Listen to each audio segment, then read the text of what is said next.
Good evening and welcome to one and all to the Blackest, Wokest Christmas ever. I am Pastor Ben and this is my beautiful and wonderful wife, Jada. We are so happy that you came to spend this time with us. Listen, you are in for quite an evening. You're going to be here for a while. We encourage you to rest off your feet. You should absolutely start wrapping your gifts right now. Go ahead and put the kids to bed. And this is just a time, really. I mean, maybe they could stay up a little bit longer, but we're going to be going for at least the next 3 hours.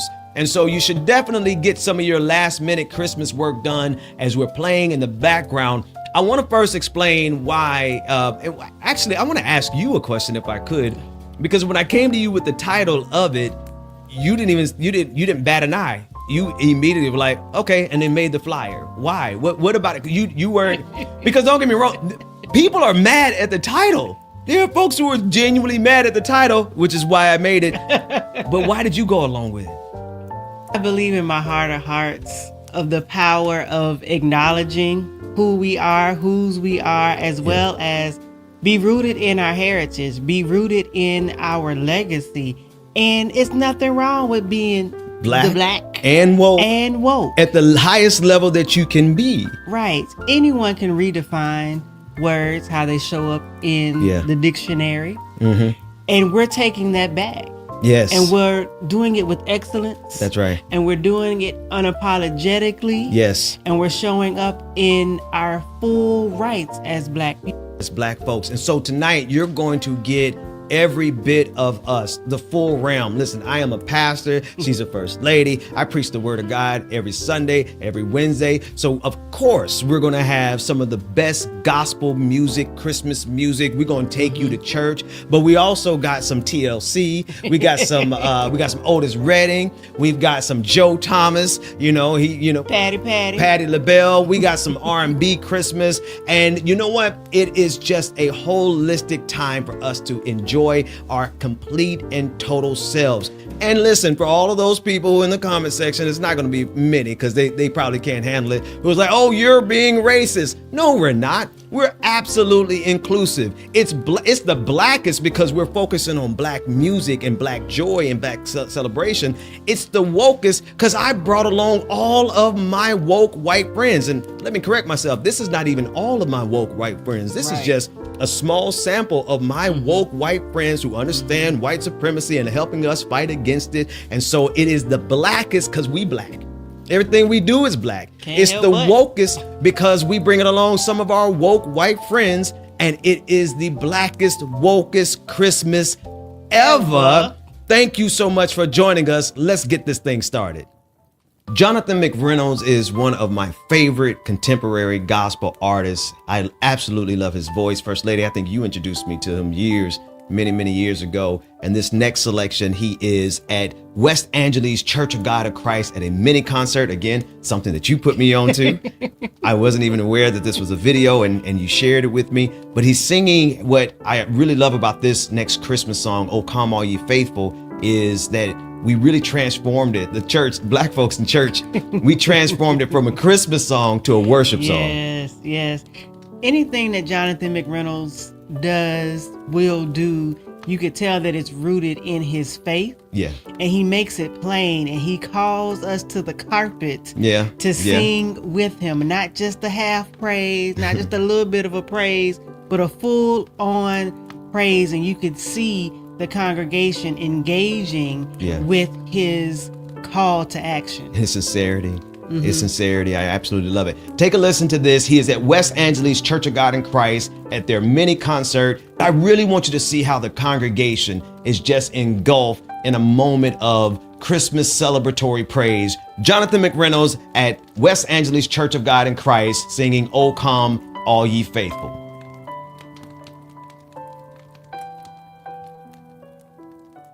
Praise God. Listen, it is a Christmas celebration, so I think I am obligated to sing one Christmas song. So I just hope y'all sing it with me. Oh, come, all ye faithful, joyful and triumphant.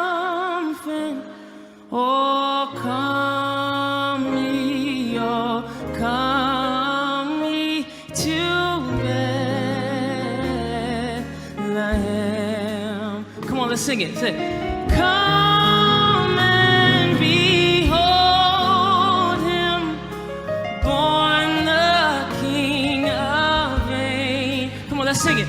Oh, come, let us adore him. Oh, come, let us adore him.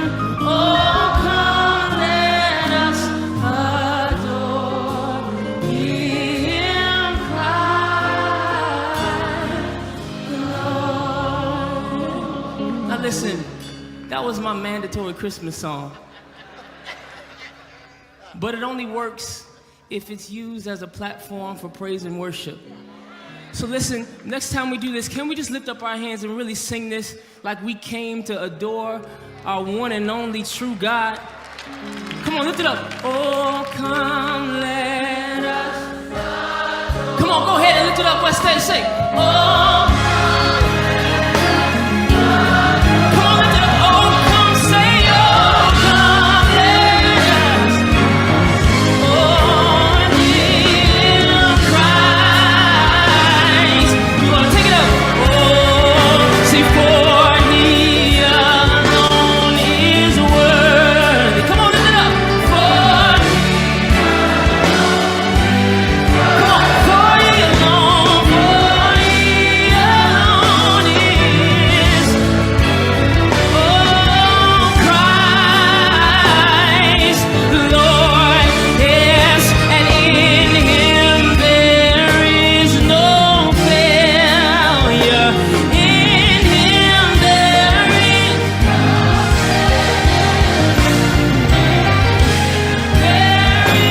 no failure.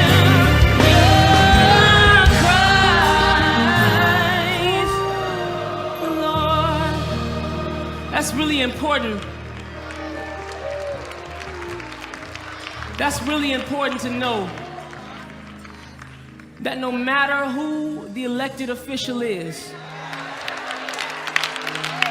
we're not part of that kingdom. We're part of the kingdom of God, and the God that we serve, in him there's no failure. So I need you to lift up your hands and really begin to worship our failureless God. He always wins. Come on, lift it up. In him, say, in him. Come on, in him there is no failure. Come on, lift it up. In him there is no failure. Oh, Christ, the Lord. Come on, West Day, lift up a sound of praise in this house. If you know that we serve a victory-having God, come on, lift up your voice and magnify him. Hallelujah, Jesus. This next selection, I think, is like the national anthem of Black church Christmas. Every year, just about every church, every Black church that I know of, True. sings this song, Bishop Norman Hutchins, Emmanuel. I know if you were a Black person, if you went to church this year, this song was sung at least at 90% of the Black churches. Here is Emmanuel by Bishop Norman Hutchins. And go ahead and move your chair out the way. Get up, Get come, up and move. let us adore him, Right. kneel down before him. Come. Let us Come, let us adore him. kneel down before him, Kneel down before him. worship and adore him. Worship and adore him. Come on, say it again. Come. Let us Come, let us adore him. kneel down before him. Kneel down before him. In your presence, Lord, worship. Worship and adore him. Help me say, Emmanuel. come on and say, Emmanuel. Emmanuel. Emmanuel. Emmanuel. We worship you, dear Lord. Emmanuel. Come on, say Emmanuel. Emmanuel. The Lord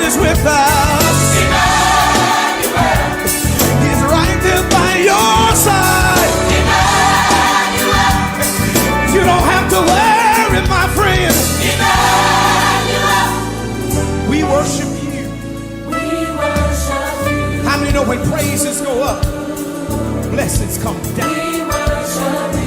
I dare you learn to praise him even in the midst of a trial. Come. Let us. Come, let us adore him. No matter, I mean, no matter what's going on in your life, you got to know how to give him a sacrifice of praise. Now, I know you know the song by now. Come. Let us adore him. Come, let us adore him. Thank you, Lord. Kneel down before him. He's the King of kings and Lord of lords. Worship and adore him. Come on, say Emmanuel. Emmanuel. I like that. Emmanuel. Emmanuel. He's my Redeemer. He's my Savior. Emmanuel. Lord, I love you. Yes, I do. Emmanuel. Come on, help me say Emmanuel. Emmanuel. He's the King of kings and Lord of lords. Emmanuel. He's a great I am. Emmanuel. Oh, thank you, Lord. Emmanuel. Emmanuel. Come on. Emmanuel. Emmanuel. Have I got a praiser in the house tonight? Emmanuel. You really know what I'm talking about, Emmanuel. Thank you, Jesus. We worship you, Lord. Come on. Emmanuel. Yeah.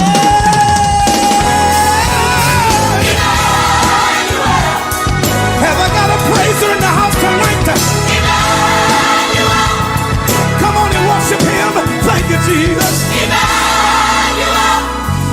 We worship. We worship you. Lord, we worship you. Yeah. We worship you. We magnify your name. Yes, we do. We worship you. Come on, let me see some hands. We worship him. We worship you. Everybody.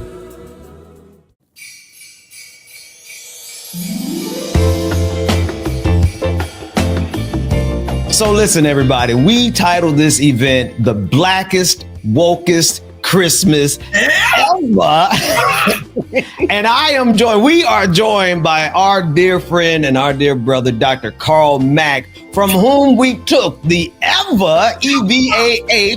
Dr. Carl Mack, I see you there with your Santa hat, and I see you got in the background, you have your Christmas boxes. You got to help with some deliveries for Christmas. You are one of the most celebrate Christmas more than I think anyone else I know. I absolutely love it. Merry Christmas to you, and thank you so much for joining us. Man, look, Merry Christmas to the both of you. And Ben, look, now when I looked at you, man, you were looking real handsome until that postcard walked up next to you. Jada, you look like a Christmas postcard. The greatest. Yeah. Girl, you look beautiful, Jada. You look so beautiful. You know, it's always an experience with Dr. Carl Mack, a brother in so many different ways, and uncle to our kids. Yes, absolutely. So it's always a joyous time to be in your presence. Always. Oh, thank you so much, sister. And you, honest to God, you look so beautiful.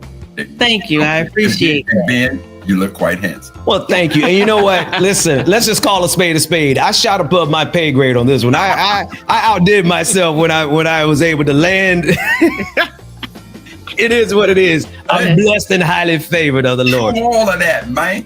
Listen, Dr. Mack, we have a long night ahead of us. You are our official co-host, and thank you for spending Christmas Eve as well as Christmas evening with us. I know, I knew without a shadow of a doubt that I could call you and that you would be more than happy, more than excited. There's a lot that we have to cover tonight, but I just want to start first by you just tell us what Christmas is to you, because I've got pictures. You sent me pictures. Christmas means a lot to you, brother. Hey man, listen, and Ben and Jada, listen, I need you to understand, because this is our busiest night of the year. And when I say I had to get permission to do the show. And I just might as well just bring him on in now so I can introduce him to everybody as to how I was able to get permission. See, I work for this guy. This is Black Santa. Oh. And so, it's always official when the little guy shows up. And I told him, I said, look, big guy, Ben and Jada called and they want me to do the show on Christmas Eve. And he looked at me, it was like, well, Brother Mac, you have been putting in work and we got a long history together. And so, if it's for Ben and Jada, he was going to allow it to happen. So I just want to go back and just tell you all, how the little guy met. And Ben and Jada, it was literally back in 1999. I was living in Auburn, Washington. It was a Christmas Eve, and I heard this knock on the door, and I wondered, like, who's knocking on my door at Christmas Eve? And I opened the door, and I don't see anybody. And the little guy's like, hey, down here. And I looked down, I'm like, bro, what's going on? He said, look, man, I'm in a tough situation. I said, well, Black Santa, what's going on? He said, well, look, man, unlike that other guy, I don't fly with reindeers. I got a mule, and his name was Mighty Buck. And unfortunately, Mighty Buck led to his demise, and I need some help. And I said, well, look, Black Santa, I want to help you, but bro, I ain't got no flying mules around here. He said, what you got? And I took him in the garage and I said, look, I got a 1993 Mercury Tracer. And all I can tell you, Ben and Jada, is, I don't know how it happened, man, but the little guy, he just went over the little hoopty and he sprinkled some stuff on it. Next thing you know, me and Black Santa are scouring the country, the world, delivering toys to Black children. And that's how me and the little guy met. And he just never forgot that. And so every year he would come and he would adorn my tree and show up at the house, say, hey, look, I'm here. I always want to thank you for what you did. And so we go back and over the years, I got a chance to know him. And I just started inquiring about him. I didn't want to get too deep in his business because, he's a private kind of guy. You got a whole story behind this. Well, I'm just telling you, Ben and Jada, what happened. And so, I wanted to know, having studied history, I wanted to know a little bit about his history. And come to find out that his real name is Otis. And now his daddy was born, his daddy was named Odessa. He was born, Odyssey. He was born in Acappella County, Mississippi. And his mama was named Thelma, and she's from Tupelo. And so when the two of them met and they got married and they had little Otis, they were trying to figure out a name. And so Odyssey wanted to name him Odyssey Jr. And Thelma was, feeling that too much. And she kind of had a T name in there. So they hibernated the name. They took the O from Odyssey and the T from Thelma. And somehow they came up with Otis. And so, Otis. But Otis was born in Gluckstadt, Mississippi. But and he was married to a sister named Ruby. Now, unfortunately, Ruby passed, and Otis was dedicated to having children. And so he was doing his work, and he met this sister from Mound Bayou. And as you both know, Mound Bayou is one of the oldest all-Black, all-governed cities in America. And in the city of Mound Bayou, there was this seamstress named Tresonia. And when she found Otis and saw the work she was doing, she said, well, look, let me be your stylist. And I think the two of them met in like the 40s. And so Otis allowed her to be his official decorator. And she, so she laid out this beautiful outfit, and Otis has been sporting this from day one. Now, the other thing that people need to understand about Otis is his reputation was renowned. And I want to say it was in the late 60s that he met the godfather of soul, James Brown.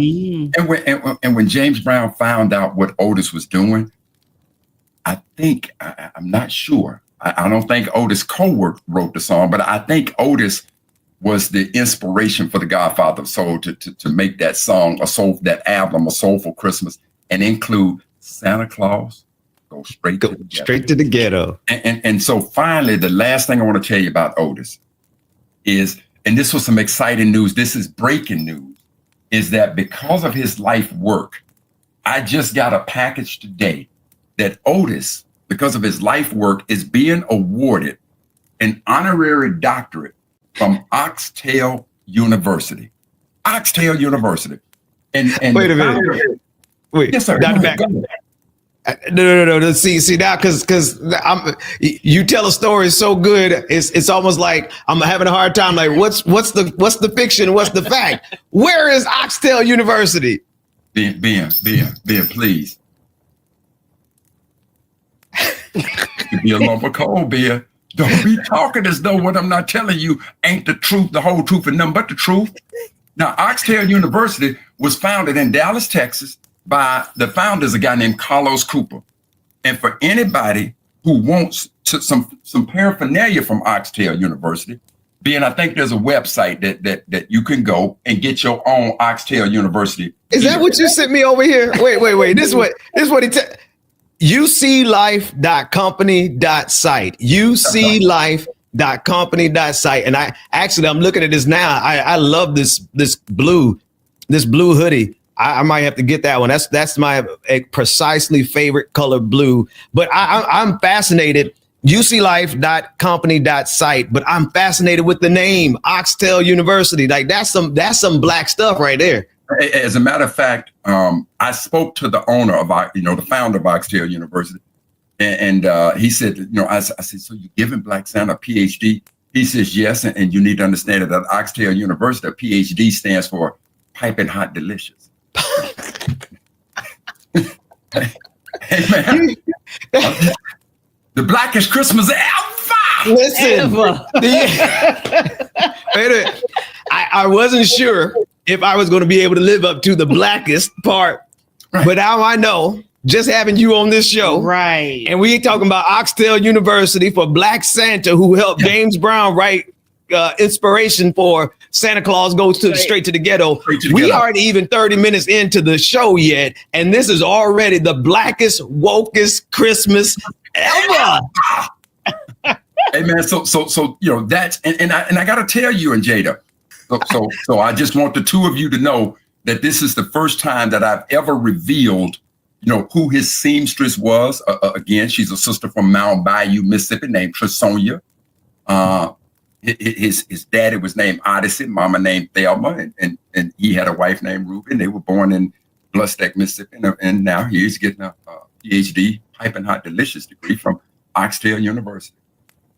I love it. You know what, Dr. Mack and Jada, if it's all right with you, I think this is the perfect place for us to play. And there's no better song to follow up with here than for us to play James Brown, Santa Claus Goes Straight to the Ghetto, in honor of Black Santa, who just received his piping hot delicious PhD from Oxtail University. It don't get no blacker than that. Let's go with that song. Come on. Go straight to the ghetto. Hitch up your reindeer, go straight to the ghetto. Santa Claus, go straight to the ghetto.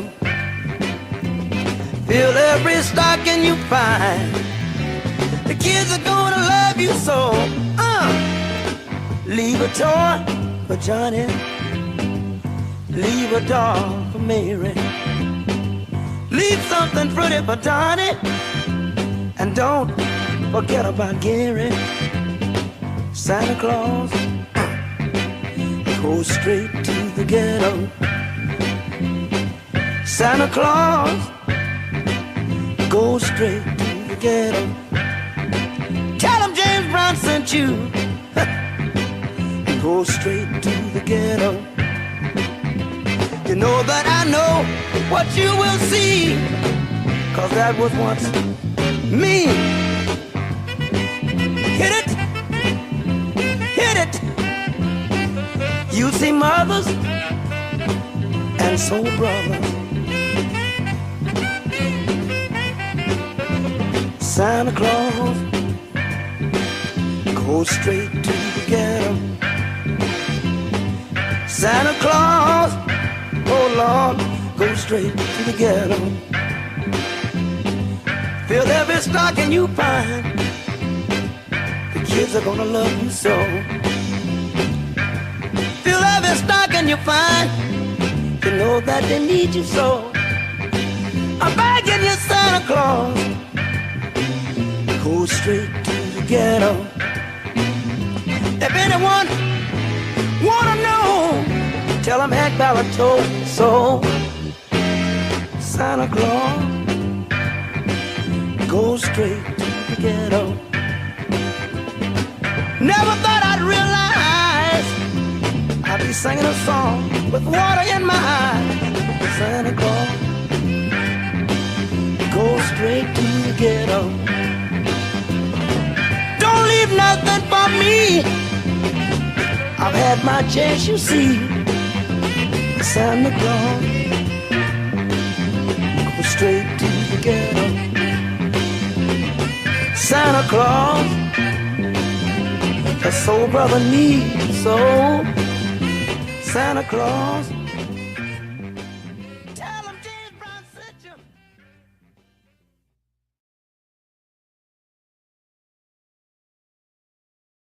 Now, my favorite artist of all time. I have been a fan of this. Matter of fact, I got a picture of me and him on the wall over there. I should go get it. So when we come back, I'll have that picture. you have that picture. Now, I don't look the best in that picture, so I might not share it. But Kirk DeWitt Franklin. I don't even know if that's his middle name. I'm just giving him a middle name. Okay. Kirk Demarius Franklin.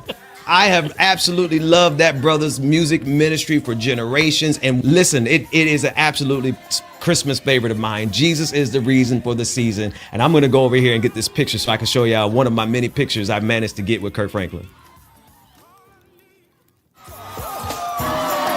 You better ask somebody.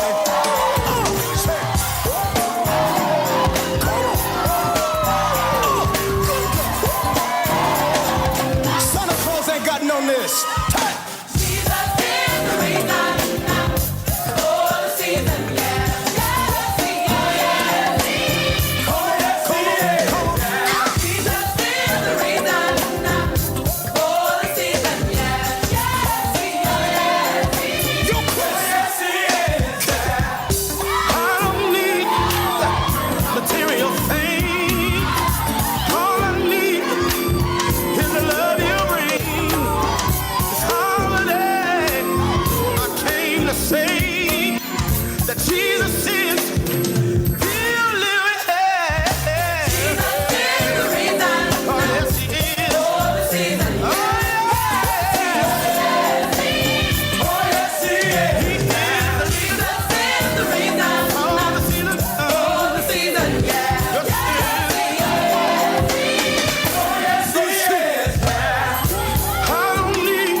shoulder pads and all. I love it when you call him your savior. I love it when you call him your savior. I love it when you call him your savior. Is there anything more 1990 than this?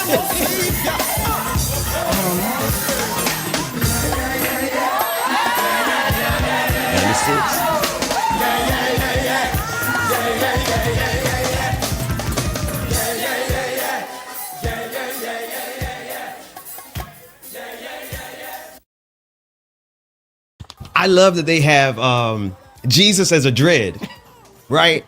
Yeah. Right, I love it. And then at the end, like, you know, the whole time I'm like, well, who is this guy? And I figured it's supposed to be Jesus. And then they have him walking out in the white robe with the smoke coming in. I said, all right, I see what y'all are doing. But you know what else I love? I love that as I watch that video, I feel like Martin and Tommy and Gina. It's 1996. They were dressed like Martin, the Martin show. I just feel like they're gonna pop out of the corner somewhere. It's the dance moves, everything you were talking about, the hair and the shoulder pads. Listen, back in the 90s, we know the French roll. Oh goodness. The scrunchies, the short and the rat tail in the back, the shoulder pads, the herringbone necklaces. And the dances. Yes. I was like, oh, come on. Listen, you can't really see it that good. I'm gonna put it up there. That's about as close as I'm gonna get it. Hang on, let's see. That's me and Kirk Franklin back in the day. I think we were at the Bobby Jones Gospel Retreat. Remember that? Bobby Jones Gospel Retreat. That is a tradition for me. Bobby Jones Gospel, the show on the radio. Yes. Every Sunday. Yes. Especially during Christmas time. Yes, absolutely. That is a tradition. I don't care what I was doing. I made time for that hour. Was it an hour and a half? Hour? It was about, I can't remember. Like 2 hours maybe. Possibly, but I missed that there. show. Right. That's when you knew Sunday was coming. Yes. Before service. Yes. Absolutely. Yes. Now that takes me back too far. That takes me back to Brookhaven, Mississippi, getting ready for church. My dad was preaching a sermon. That's too much. I can't hold that memory. That's too much for me emotionally. I want to bring them up to date. Here's another version. This is a group that I literally just discovered as we were putting this show together. Not that I discovered them. They're like, well, I just found out. We know your heart. I found out about them. They are called King's Return, and they're going to do their version of Jesus is the Reason for the Season. But they do it like Take 6 / Boys to Men / Pentatonics. They do it a cappella, and they are absolutely killing it. But not only killing it, but they kept the essence of the go-go beat and the harmonies. It's just super dope. I want you all to enjoy King's Return. Jesus is the Reason for the Season. Angels we have heard on high.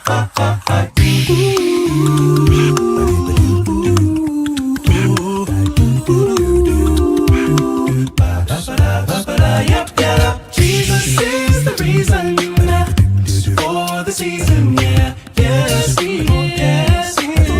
Oh, yes, he is, yeah. Jesus is the reason for the season, yeah. Yes, he is. Yes, he is.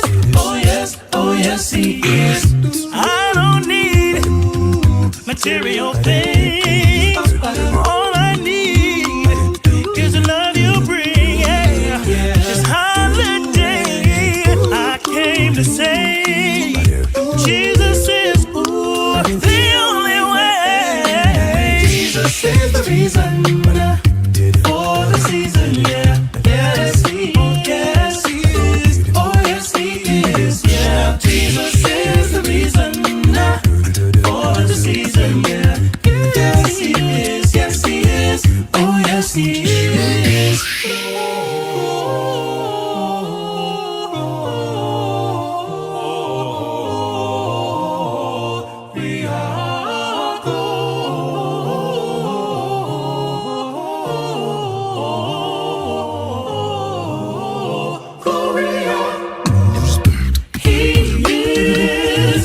He's the reason.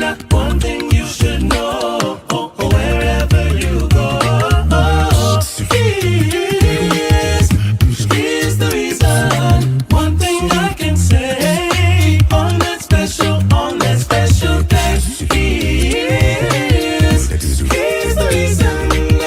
One thing that you should know, wherever you go. He's the reason. One thing I can say on that special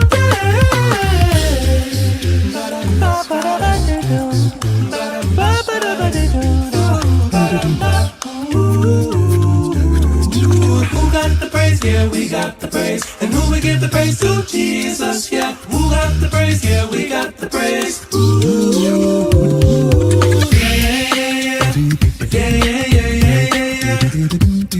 Yeah.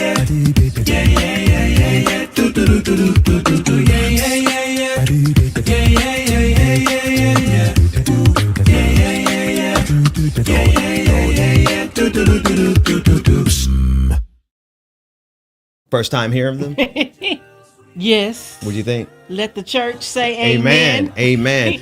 You were spot on with the different sounds, right, from Take 6 to Boys to Men and Pentatonic. Yes. They didn't need any instruments. Nope. We don't need no music. I absolutely love it. Absolutely love it. You guys absolutely love it. You should absolutely go to their channel, subscribe to their page, download their music, and support their ministry, because those boys are bad. King's Return. Right. And it's it's I won't say it's a lost it feels like a lost art here. A lost art. That's the word. A lost art. The acapella. Yeah. The music of the time when I was growing up, and my dad, he would always play 70s music. And a lot of it does have instrumentals, right? But then just that sound. Yeah. Without all of the instruments, and you just focus on the harmonies. The harmony, the authentic voice, and the ability to use the voice to play every instrument and every note and all of that. Let me tell you something. See, when we do Sunday services on this channel, I hide behind the music, right? You can have someone be just a tad bit flat or a little bit sharp, off just a little bit, and hide it in the music. But when you're acapella like that, not acapella. When you're acapella like that, you absolutely have to be spot on, flawless, and those boys absolutely are. Let me just have a transparent moment. I will always sit next to someone who sings really loud, so I can either catch the note or hide behind their note. So nobody can hear me. Listen. That's we choir directors of the world appreciate that. We do.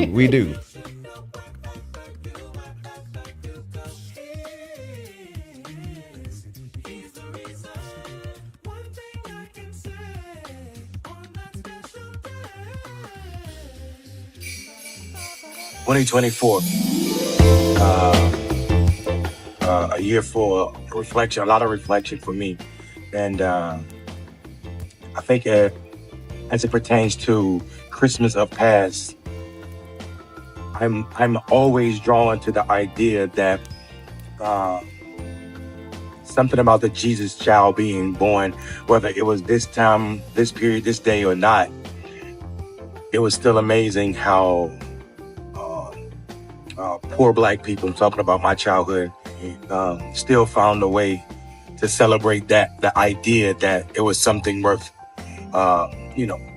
being gleeful for.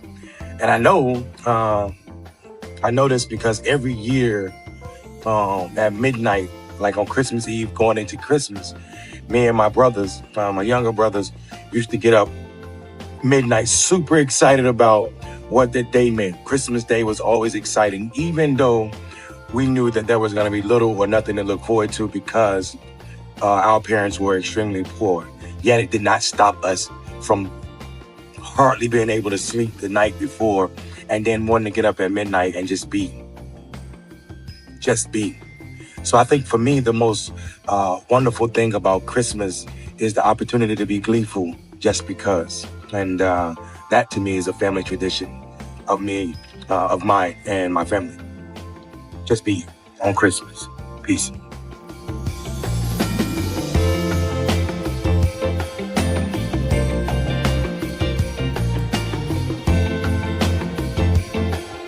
Welcome back to the blackest, wokest Christmas ever.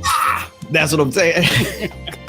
We are joined again by none other than Dr. Carl Mack, who I consider to be the historian of our people. I know there are a lot of historians, and we respect and honor every single one of them. But when I tell you this brother is so committed to the history of our people in a way that has inspired me and has honestly, Jada, it has made me better. We use his calendar every day to teach our kids in our homeschooling program. We teach them Black history. Dr. Mack, I don't know if I told you this, but every morning, Jada makes sure that not only are they getting their math, their science, and they get their spiritual education, but they're also getting their Black history education through your calendar. Yes. So I want to thank you for being what I call our historian. man. It's my pleasure. And Jada, thank you so much for that. Because again, I think a holistic education has 4 components. There's the training component that you talked about. There's a spiritual component where you believe in something that's bigger than yourself. And obviously the 2 of you are there. And then there's a financial component where our children need to understand how to manage money. And then there's a cultural component. Yeah. How can you call yourself educated if you don't even understand your culture? So I thank the 2 of you, and I'm so glad that Black Heritage Day can be an easy daily way of just introducing a little bit of our culture to our children. You know what? We're getting ready to talk about from the historical perspective. I reached out to you about this, and thank you for having that knowledge ready, stuff that I didn't even know as it pertains to what Christmas was like for our ancestors, Christmas for Black people who were enslaved. Before we go there, though, I think this is an appropriate moment. You have those calendars behind you. I don't know if they're reachable, and I can put them on screen. But I want people to be aware of the fact that you have now 4 calendars. Or is it 5? 5. Let me get 5 calendars. Each of the calendars are 366 days of Black history. And your most recent one, the one I'm excited about, is a 366-day calendar for Black women. Just really briefly, because we're going to keep it at Christmas, but just tell them why they've got to see this one. Mm-hmm. So BHD 5. So the story behind BHD 5 was when I finished number 4. And Ben, as you know, you and Jada know, when we were on the Ben Dixon show, we would always, somewhere throughout the show, ask the question to Google, what happened on this day in Black history? And you could hear Google say from BHD 4, and they literally took the research from my calendar because it was something germane to our history every day. It was on that particular day. And I was very proud of just an absolutely incredible opportunity to have our history being used in that technology all around the world in such an easy and useful way. And as I'm sitting back and I'm thinking about, just how good BHD4 was, I took an inventory of the percentage of Black men to Black women. And the most perfect Black history calendar to me is that there's an equal representation of Black men to Black women. There's events in the calendar. Everybody is on a day significant in their life. You ain't got no errors in it. And of course, I have a few errors in there. But the biggest error was that when I looked at BHD4, I did not have an equal representation of Black women. And then I heard the words of Malcolm, and Brother Malcolm said this on May 22nd, 1962. He was in Los Angeles, California.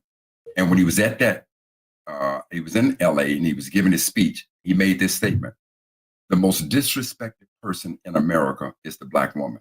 Yeah.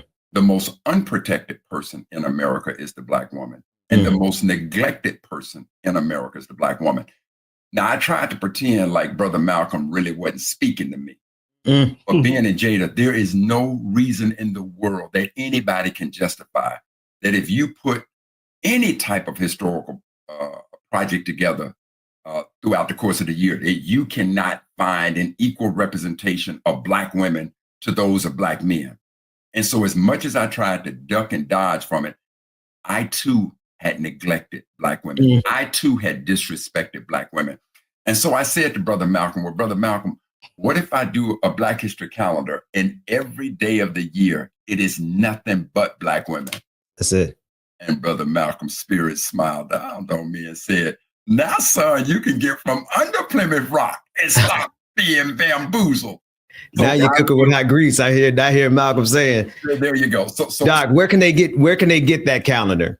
You can find now BHD4, unfortunately, is sold out. And BHD5, you can get it at Black Heritage Days with an S, blackheritagedays.com. The cost is $19.99. It's free shipping. And it's literally the best body of work that I've done. And as a result of BHD5, Christmas means a little something different to me. It's a little something special. And it's special because of, and I'm going to roll into this one, Ben, and I'm going to send you all this page, but this is Eartha Kitt. And so remember that I told you that every sister in the calendar is on a page, on a day significant in her life. That's and right. In 2008, Eartha Kitt died on Christmas Day. And so every Christmas, I'm not sad. I mean, she lived a glorious life. She lived a warrior type life. And then when you get inside of her history, you will know how they tried to demonize her. That's right. We're talking about the way that this country was using Black men to go fight in a war that was an unjust war, the Vietnam War, no different than King talked about it. That's right. And she got absolutely persecuted for that truth about it. But then, we saw her career resurrect. And so if you can remember, and I want to say I think it was in the late 50s, 1953, she released what has now become my most treasured song entitled Santa Baby. So on Christmas Day, you can best believe in the Mac household, I'm going to be hearing the one and only Miss Eartha Kitt sing that song, Santa Baby. Wow. PhD, listen, Dr. Mac, flipped over there. Talk to me. I think listen, we need to play that song now. Would you introduce it? You've already introduced it somewhat, but take us to this song. Introduce this song that you're going to play. And the fact of the matter is, it's a part of your women's calendar. It's such a treasured moment. Tell us about the song we're getting ready to listen to. Listen, fam, I ain't going to tell you nothing about it, because when you want to talk about the beauty, the sensuality, the all-womanness of Christmas, Eartha Kitt's going to tell you. So because you all are joining us for the Blackest, Wokest Christmas ever, I need you to just settle in and listen to the sultry sounds of our girl, Miss Eartha Kitt, as she sings her 1953 timeless classic, Santa Baby. It's the dance in the chair. It's the dance. Look. Enjoy, everyone. There you go.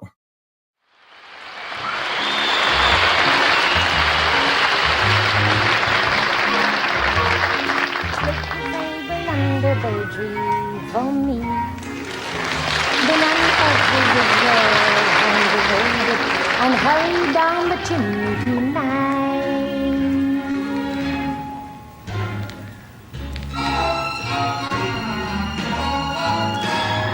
Santa baby, an out of space convertible to light blue.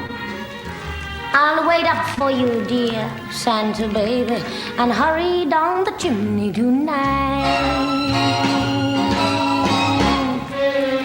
Think of all the fun I've missed. Think of all the fellas that I haven't kissed. Next year I could be oh so good if you check off my Christmas list. Santa honey, I want a yacht, and really that's not a lot. Been an angel all year, Santa honey, and hurry down the chimney tonight. Santa cutie, there's one thing I really do need, the deed to a platinum mine, Santa cutie, and hurry down the chimney tonight.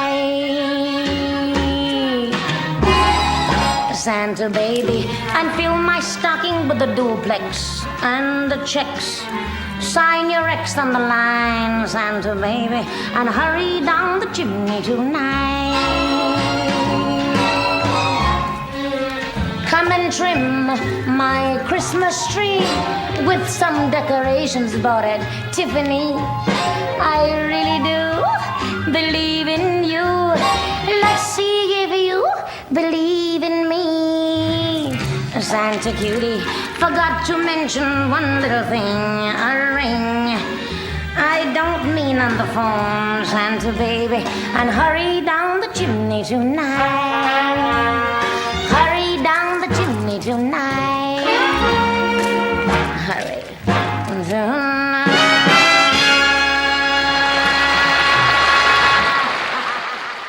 Now, listen, the truth about Christmas is that sometimes it's the same song over and over again. Yes. And I don't mind it, especially when it's someday at Christmas. There are so many versions of it, and I want to share 3 different ones because I absolutely, my favorite version, high key, is Mario, Someday at Christmas, the from the Best Man Holiday I believe so. Best Man Holiday. Absolutely love this version. This is a real singing brother. Here is Mario, Someday at Christmas. Someday at Christmas, men won't be boys, playing with bombs like kids play with toys. One warm December, our hearts will see a world where men are free. Oh, someday at Christmas, there'll be no wars when we have learned what Christmas is for.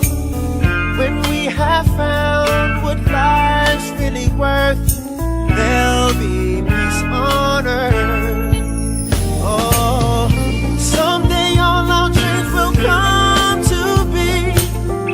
Someday in a world where men are free. Maybe not in time for you and me, but someday at Christmas time. Someday at Christmas we'll see a land, no hungry children and no empty hands. One happy morning where people will share a world where people care. Someday at Christmas there'll be no tears. All men are equal and no men have no fears. One shining moment, one prayer away from our world today. Whoa, someday our dreams will come to be. Someday in a world where men are free. Yeah. Maybe not in time for you and me, but someday at Christmas time. Whoa, someday at Christmas, men will not fail. Hate will be gone and love will prevail. Oh, someday a new world we can start with hope in every heart. Oh, someday our dreams will come to be. Someday in a world where all men are free. Yeah. Maybe not in time for you and me, but someday at Christmas time. Oh, but someday, oh, at Christmas time. Ooh.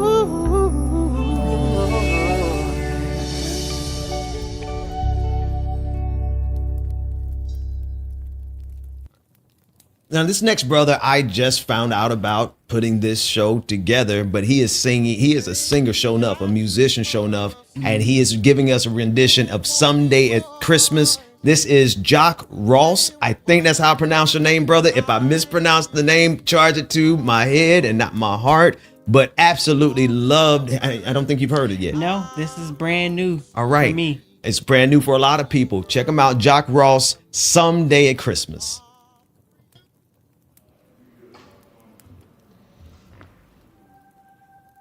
Someday at Christmas, men won't be boys, playing with bombs like kids play with toys. One warm December, our hearts will see a world where men are free. Someday at Christmas, there'll be no wars when we have learned what Christmas is for. When we have found what life's really worth, there'll be peace on earth. Someday all our dreams will come to be. Someday in a world where men are free. Maybe not in time for you and me, but someday at Christmas time. Someday at Christmas we'll strength, no empty hands. One shining moment, people will share our world where people can. Someday at Christmas, there'll be no tears. All men are equal and no men have fears. One shining moment, just one prayer away from my world today. Someday all our dreams will come to be. Someday in a world where men are free. Maybe not in time for you and me, but someday at Christmas time.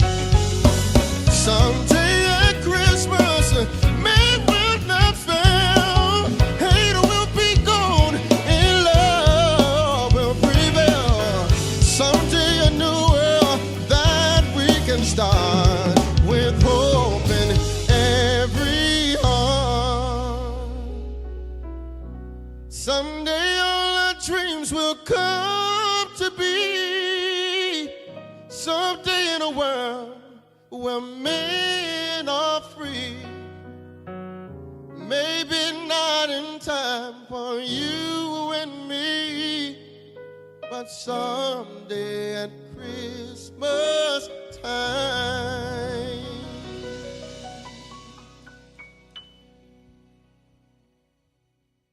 What did you think? I loved it. I absolutely loved it. It gave me that Christmas song, Someday at Christmas. Right. But then it had a rhythm and blues. Like I could see it at what's the guitar man? My daddy would have a fit. BB King. Oh, you're like like the BB King clubs. Oh, wow. Right. Yes. The sound. Yes. Oh, the sound. Okay. Yeah. Okay. And so I really enjoyed it. Yeah, no, I absolutely loved it. Loved his voice, loved the style, loved the video, loved all of it. Absolutely. Now, this next version, this is a young little boy. I don't know. He looks like he might be 11 at the oldest.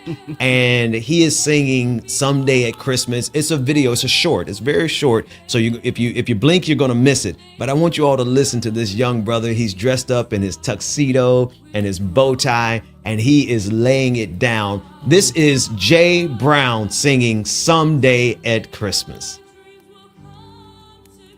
Someday at Christmas, when we'll not fail, hate will be gone and love will prevail. Someday a new world that we can start with hope in every heart. Someday our dreams will come to be. Someday in a world where men are free. Maybe not in time for you and me, but someday at Christmas time. Someday at Christmas time. Absolutely loved it. What'd you think? Listen, I know a grandmother, auntie, Yes. a sister, Yes. a mama in them. In the audience, Listen, proud. screaming. That's my baby. With that tuxedo Yes. on, Jay Brown is sharp and he did his thing. He did his thing, and his suit fitting just right, tuxedo fitting just right, vocals on point, presentation brilliant. Jay Brown, I don't know what you're doing right now, but I know you have a wonderful future in singing, brother. Keep doing what you do.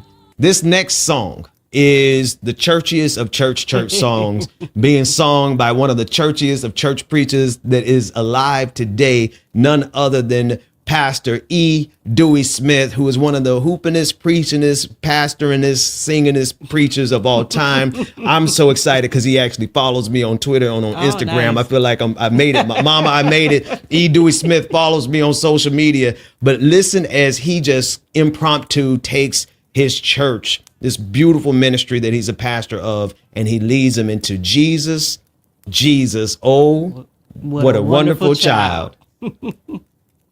Old school. It goes, Jesus. Let me sing that one. Jesus. Oh, What a wonderful child. Y'all remember that one? Jesus, Jesus, so holy, meek and mild. Come on.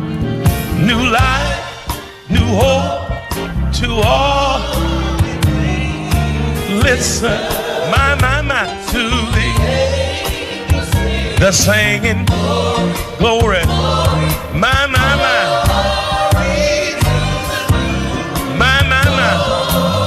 I thought I had some out of old church. I said, yeah. Ooh, what a wonderful child. Help me say it this morning. Yeah. My, he's so holy, meek and mild. New life, new hope to all he brings. Listen, you hear this morning the singing, yeah, yeah. I guess I'm on the spot of old school. Help me say it one more time. Ooh,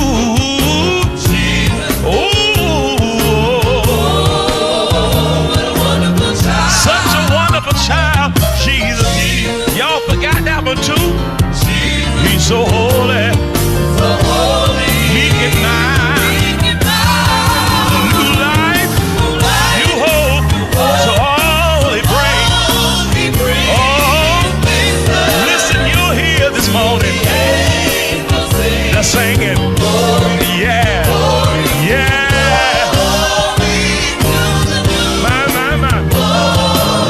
Listen, y'all, listen. He was heralded by the angels. What do it? Born in a lowly manger. The Virgin Mary was chosen as his mother. Y'all forgot that? And Joseph, the earthly father. The wise men traveled from afar. They were guided by the shining star. They came to see King Jesus where he lay in a manger filled with hay. Help me say it one more time. Ooh,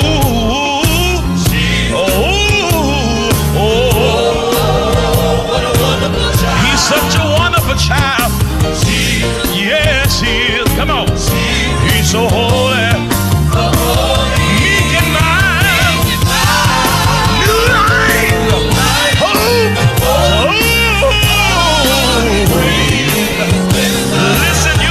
This morning, they're saying, yeah, glory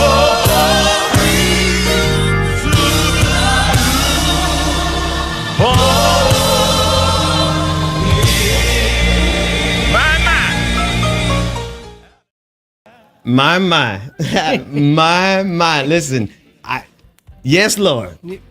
Take you to church. It would take you to church. Listen, we know how black folk, one thing we gonna do. It don't matter what it is. When we in the house of the Lord and they at House of Hope in Atlanta, we will churchify anything.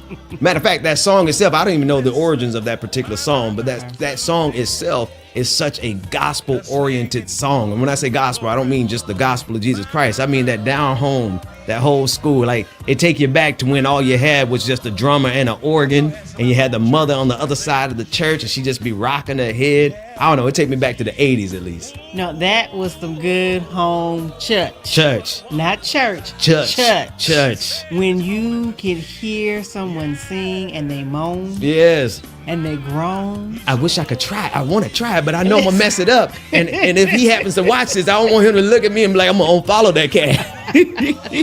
But it's in those moments when you say, I don't have the words. Right, and you just moan. But I can just moan. Yes. And I can just groan. And yes. the Holy Spirit will take it and do what needs to be done. My. Is some church. My. I'm just gonna say, that's all I'm gonna say is. Right. My. So if you hear Pastor on Sunday, know where it came Look, from. I ain't got no shame. I took that. I took from E. Dewey Smith. The one I got a little hoop that I took. I mean, I take pieces from all kind of places. I'm a sampler. I sample good stuff. My. What's next? What we got next? This next clip is 34 seconds long. If you blink, you're gonna miss it. But you're going to miss one of the most magnificent performances, vocal wise and Christmas wise, that you will ever experience. I cannot overhype this enough. And if you don't like it as much as I like it, we're going to block you out of our channel. Because this brother, Peter Collins, I ran the algorithm, brought him through my timeline with this clip, and I went and immediately followed him and want to hear everything this brother has to sing. You know about him? I learned from you. Oh, see, listen, I ran and told everybody about Peter Collins. Listen to this as he performs a duet on Instagram with Pentatonics. I think you remember a couple years ago, they had this Christmas challenge. Few of my favorite things. It's 34 seconds long, but I need you to give this brother your undivided attention. Let's go. Sing with us, your notice. Raindrops. 1, 2, 3, 1, 2, 3. Raindrops on roses and whiskers on kittens. Bright copper kettles and warm wooden mittens. Brown paper patches tied off with strings. These are a few of my favorite things. Green colored ponies and crisp apple strudels. Doorbells and sleigh bells and schnitzel with noodles. Wild geese that fly with the moon on their wings. These are a few of my favorite things. I want to play it again, but we're gonna keep the evening going. But Jada, Pastor is upset. I need to hear the whole version of that, Peter. Peter, I need you to go out and walk on some water and record the entire album, maybe he has a Christmas album. If you have a Christmas album, I don't know about it, I'm going to be upset. We're going to download it today, but go out and support this brother because he needs to be heard. You know who he reminds me of? And I have to use his old name so people can remember him, but I want to properly recognize his new name, Tone. Yes. B. Slade. Yes. The vocals on that brother, these two brothers remind me a lot of each other in terms of their just sheer mastery. It's a roller coaster. Yes. And loops. Yes. And what I love about Peter is, and B. Slade, Tone, what I love is that their skill and their mastery doesn't take away from their passion and their love for the Lord. Right? They can worship. They know how to move the audience and move the congregation into a place of celebration. I'm sorry, go ahead. No. It's effortless. Yes. It's second nature, just as they breathe through their nose. Yeah. It's crazy. It's smooth as water. Right. Smooth as silk, and the range, the scaling going from like the higher registers all the way to the lower. Can I play it? No, I'm not gonna play it again. I'm not gonna play it again. Just hit rewind and watch it again. Right. A few of my favorite things by one of my favorite singers, absolutely, Peter Collins. Go follow him, subscribe, support his work because we need full-length albums. He is a Grammy Award winning singer in the not in the making. He just hasn't gotten the award yet. That's it. All right, what's next? So the next person we have, her handle is KD French. Yeah. Don't know her real name, but if you see her, you'll know her. Yes. I came into contact timeline. Algorithm. Yeah. Instagram. I praise the Lord on Instagram, Facebook, and all the others. So they gave me KD French. Yeah. And it was a couple of years ago. She did one of those grid challenges. She did all the harmonies herself. She did all the harmonies herself. And the woman is bad. Absolutely. Absolutely. Bad. But in addition to that, though, she has a genuine heart. If you go follow her, go check her out on her social media. She's really down home. Yeah. Regular folks, but she believes in spreading God's word and the gospel. And spreading joy with her singing. Absolutely brilliant singer, and she also knows how to take it to church too. Right, she's unapologetically churchy. Churchy. Let's take a listen. "Oh Come All Ye Faithful" by KD French. Oh come all ye faithful, joyful and triumphant.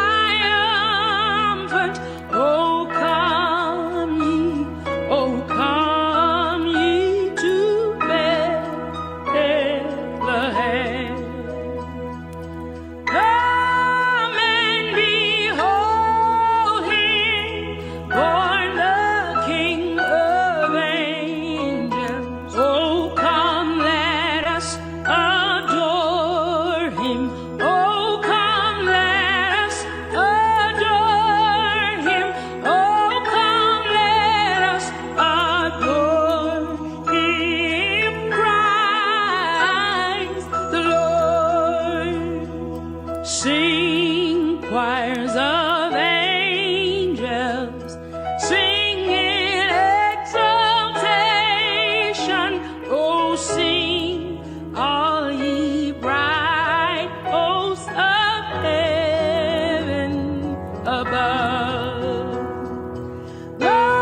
Absolutely powerful.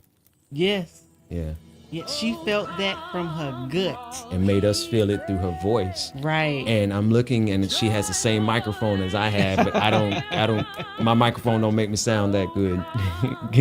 That sister has a powerful power, and the joy, you can see it all over her face. Right. Which makes me like, listen, I want to pause and ask you, you asked me earlier, like family tradition and memories, like what do these songs that we've listened to so far, what does it remind you of? What does it bring up from like your childhood or your favorite memories from Christmas? Oh, that would be, I was raised in the African Methodist Episcopal Church. AME. AME. Yes, I was going to give them the acronym. And one of our favorite things was the Advent season.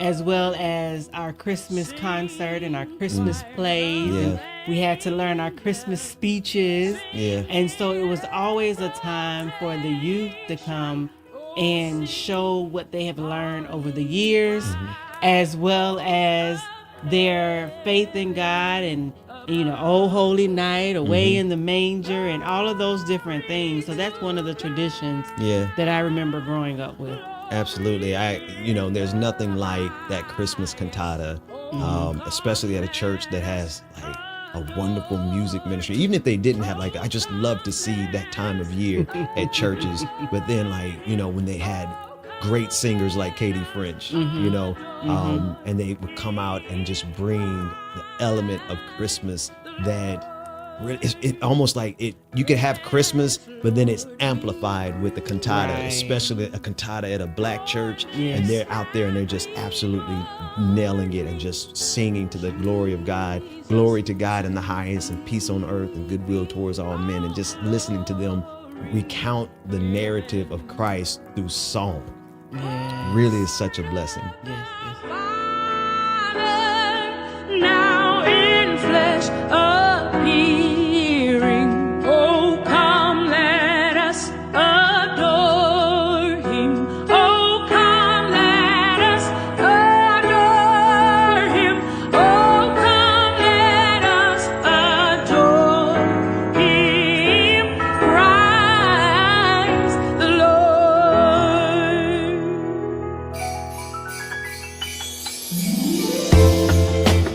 All right, so Ben asked me to record this video of a favorite Christmas memory.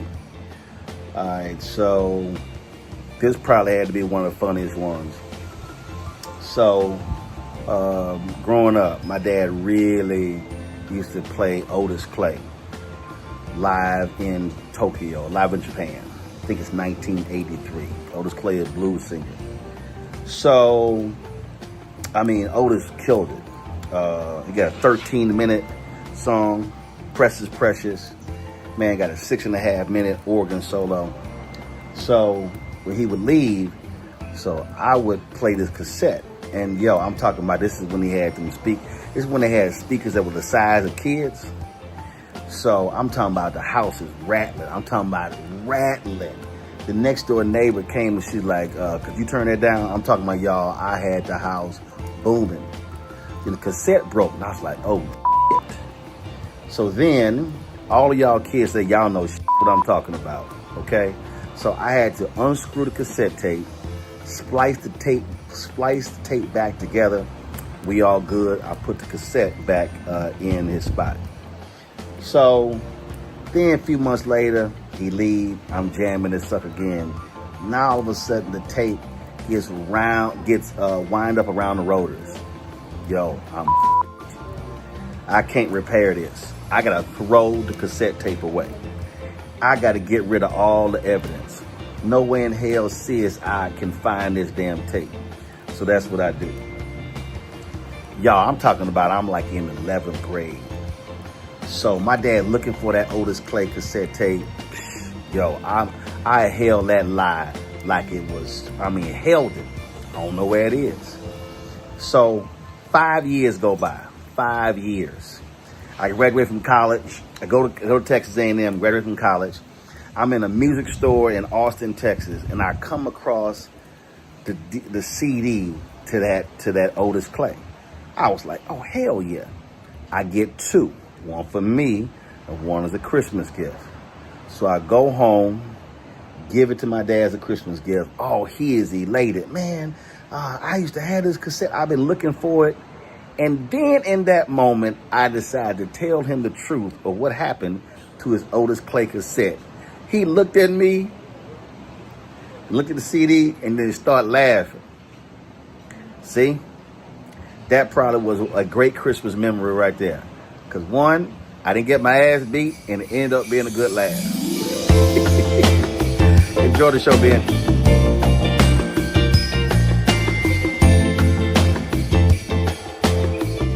Welcome back, everyone, to the Blackest, Wokest Christmas ever.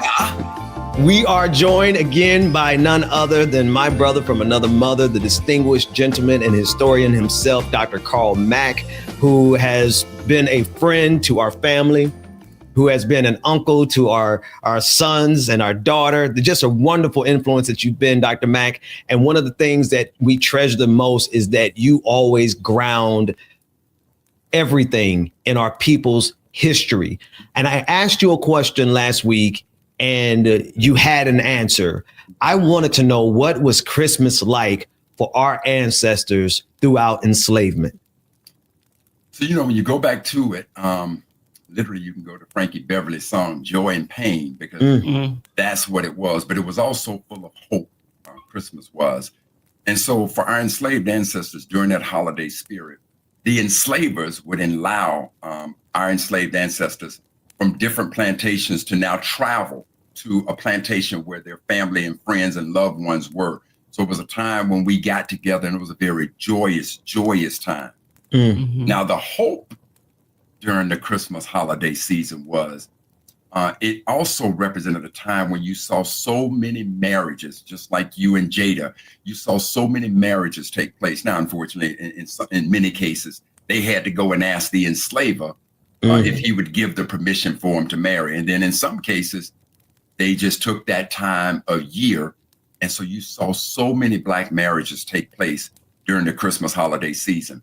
Now, the hope that happened during that holiday season, because it was always a time to reflect on what it would be like to be free.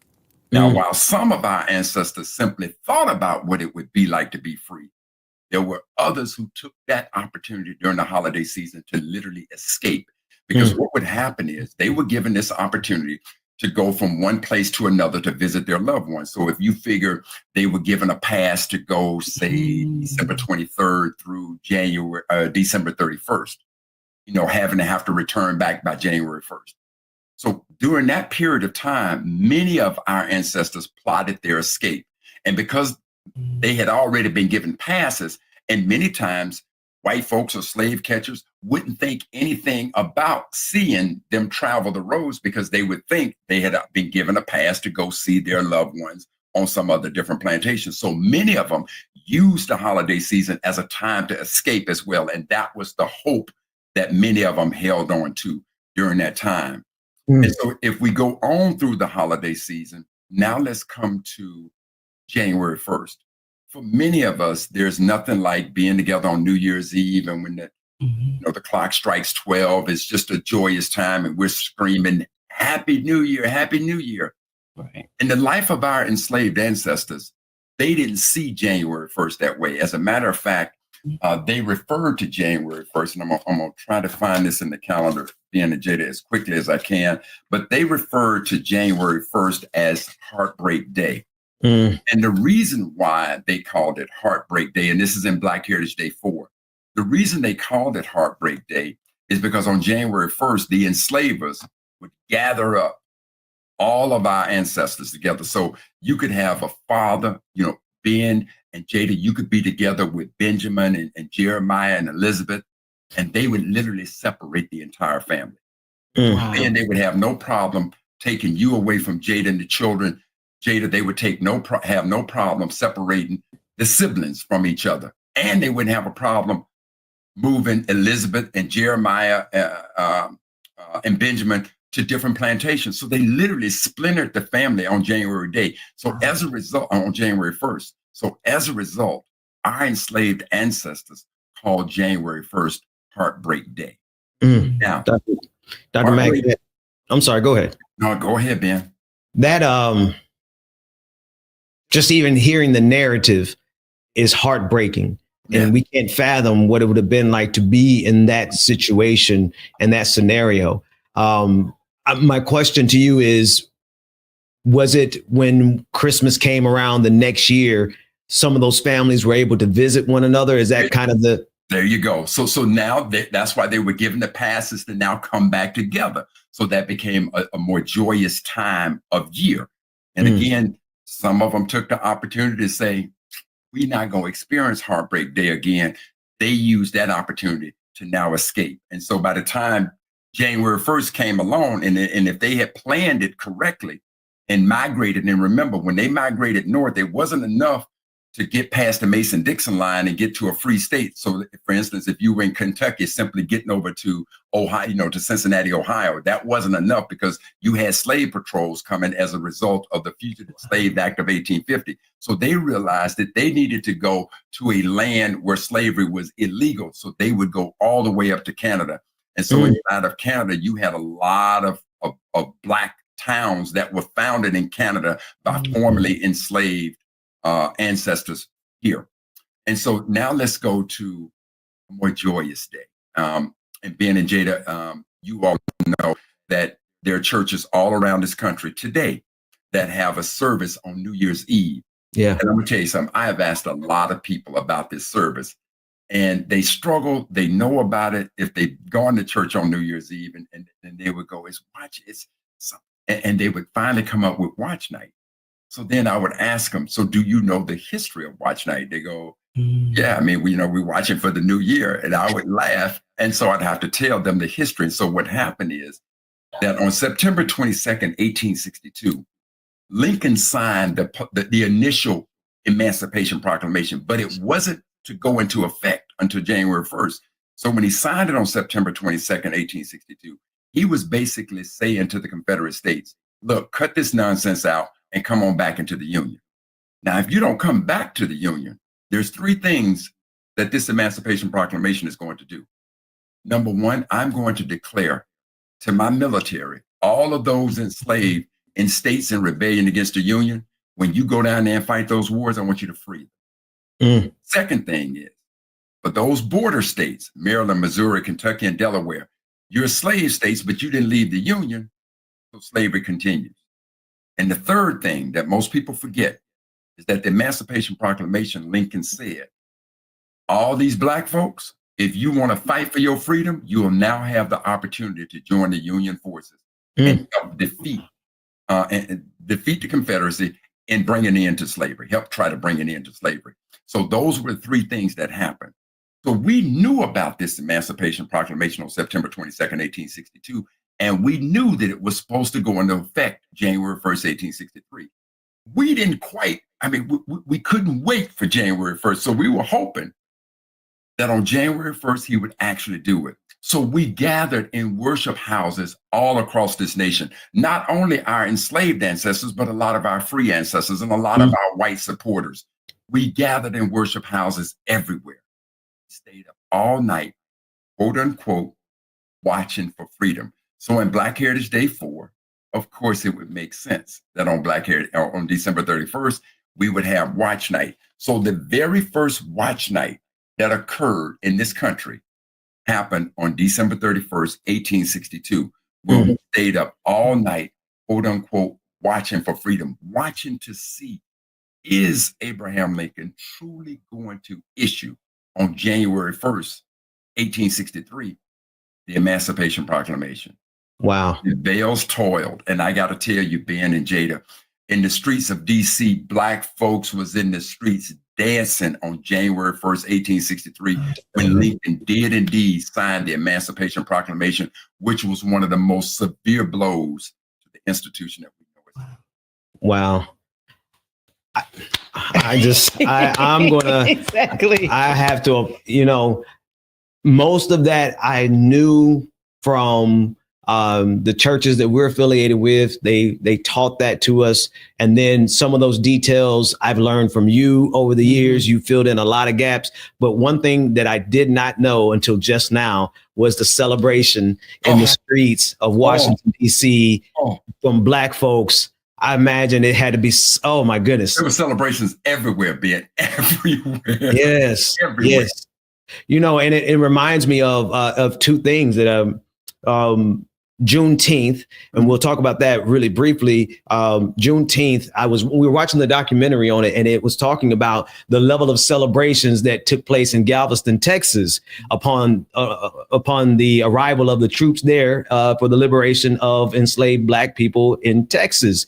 And I think we kind of missed that portion.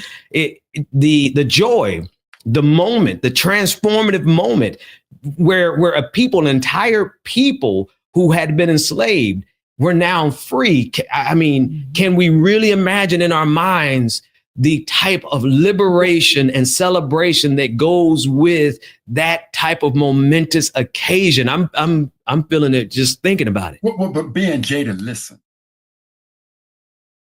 We don't have to imagine no more. Going forward, we could have that type of joy in our heart every year ever on this day. See, this is December 6th. So, that's right. 1865. 1865. So what I want you to understand, family, again, we're talking the holiday seasons, right? So what you have to understand is most of us were taught that the last Blacks enslaved were those enslaved in Galveston, Texas, and then they became free when General Gordon Granger issued General Order Number 3 on June 19, 1865. But keep in mind about the Emancipation Proclamation.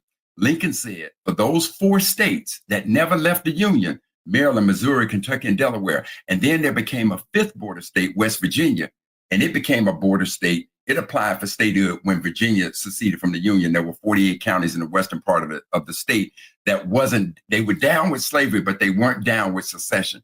So they became the 5th state. So quickly, West Virginia abolished slavery before the Civil War ended. Maryland abolished slavery through their state assembly before the Civil War ended. And Missouri abolished slavery via their state assembly before the Civil War ended.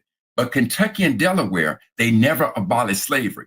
So even though the Civil War ended in April of 1865, Granger now comes into Galveston, Texas, issues this field order. Slavery was still legal in America, and it was still very much practiced in Kentucky and Delaware. And there were over 250,000 of our ancestors still enslaved in those 2 states. And so remember what happened on January 31st. We have to go back to our civics class, and I'm going to be real quick with this. You need 2 things to make a proposal a constitutional amendment. You need 2/3 of the Congress to approve the proposal, and you need 3/4 of the states in existence to ratify it. Yeah. On January 31st, 1865, 2/3 of the Congress approved the proposal to abolish slavery, to end it, to make it illegal throughout the land. Now they sent it out to the states. And at the time, we had 36 states in the United States. So if you need 3/4 of that, that means you need 27 states to ratify the proposal that now makes slavery illegal in this country.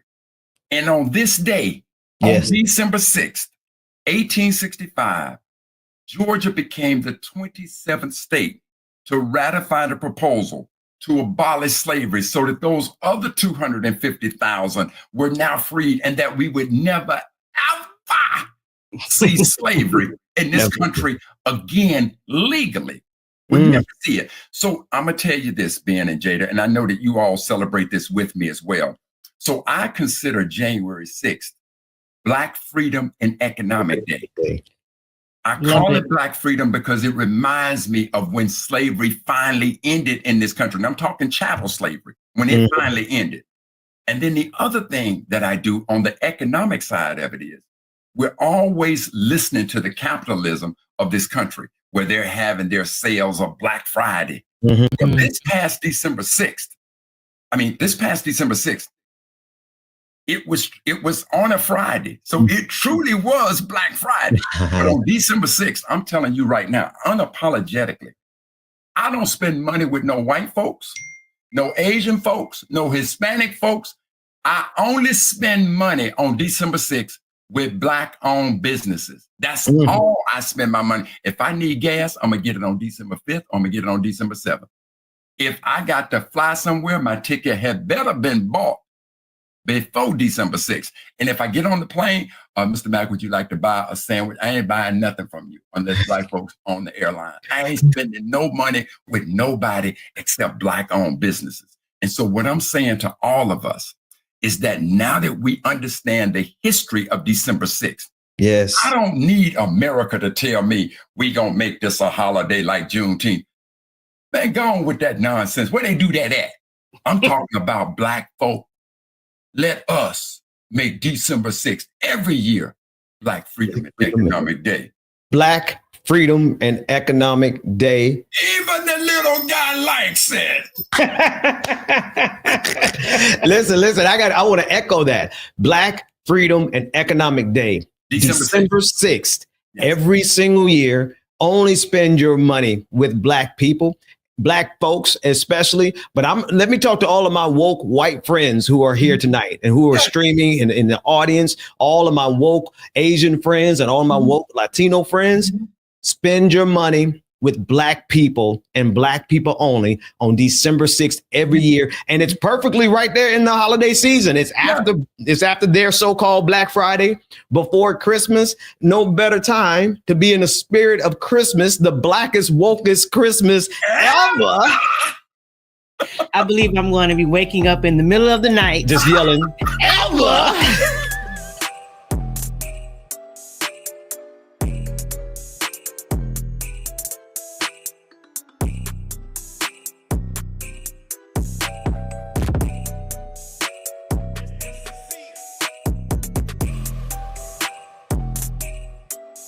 Our blackest memory of Christmas. Or even your favorite, whatever it is. Your favorite. So mine is...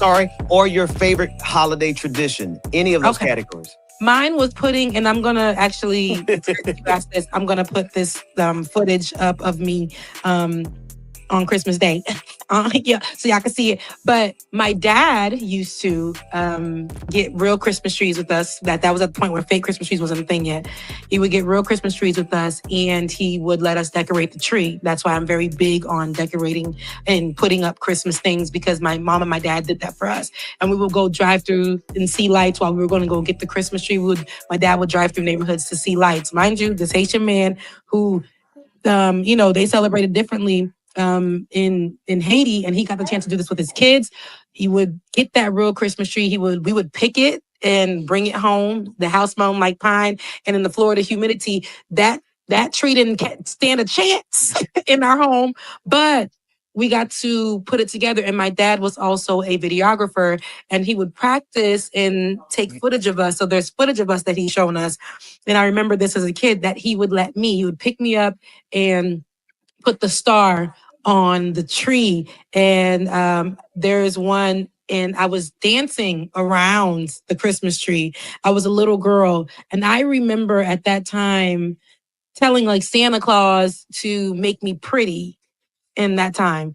And I remember this particular video, I wrote a letter to Santa in this video, and I told him, make me pretty, make me pretty. And then I was looking at that video, and I said, look how beautiful I was. I know I was a little raggedy. I had a little snot coming. I was a kid. A little snot in the video, ponytails going all of the other ways, dress hanging off my shoulder. But I was happy. But in that moment, one of the things I asked Santa to do was make me pretty. But my dad picking me up and put me on the Christmas tree, I was beautiful, right? Mm-hmm. My dad's like, Rebecca gets to do this. You're beautiful. I had all of that. And I was looking at the video. I'm like, I had all of this love surrounding me. And I can't believe that was the thing I thought about. But looking at it and looking at me and smiling and those things, I got to do that so much that recently when I went home, I do it now, but with my parents. Like, Dad, you could put the star on the Christmas tree. So that's just one of the things for me.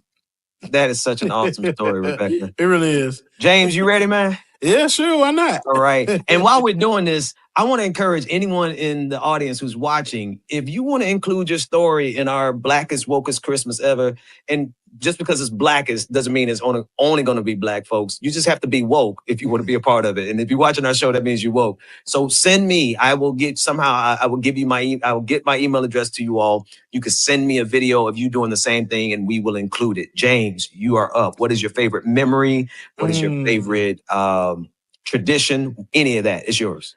My favorite memory, of course, would probably be my brother and I. Every Christmas, we would go and find our Christmas gifts because we knew our hiding places for our parents. So, you know, we would look in the closet and find that big G.I. Joe plane just sitting in there, and we would already know what we were getting, but then we would go back and it would be gone. And when we opened up the presents on Christmas morning, that present wasn't there anymore. So the parents knew what was going on, but eventually they would give us the gift. So that's probably one of my best memories with my brother. And then the other one is always Christmas Day, being able to go spend time with the family and open up gifts like we're still young and all of us are grown. We only have a few kids in the family. So being able to go with the family, open up gifts, hang around the tree, have fun, drink, and just do everything. I love it. It's my favorite one. Oh, yeah. Now, then, can I hear what I know this is your, right, what you're going to do, but I actually want to hear what was your favorite Christmas memory or favorite moment. It was when,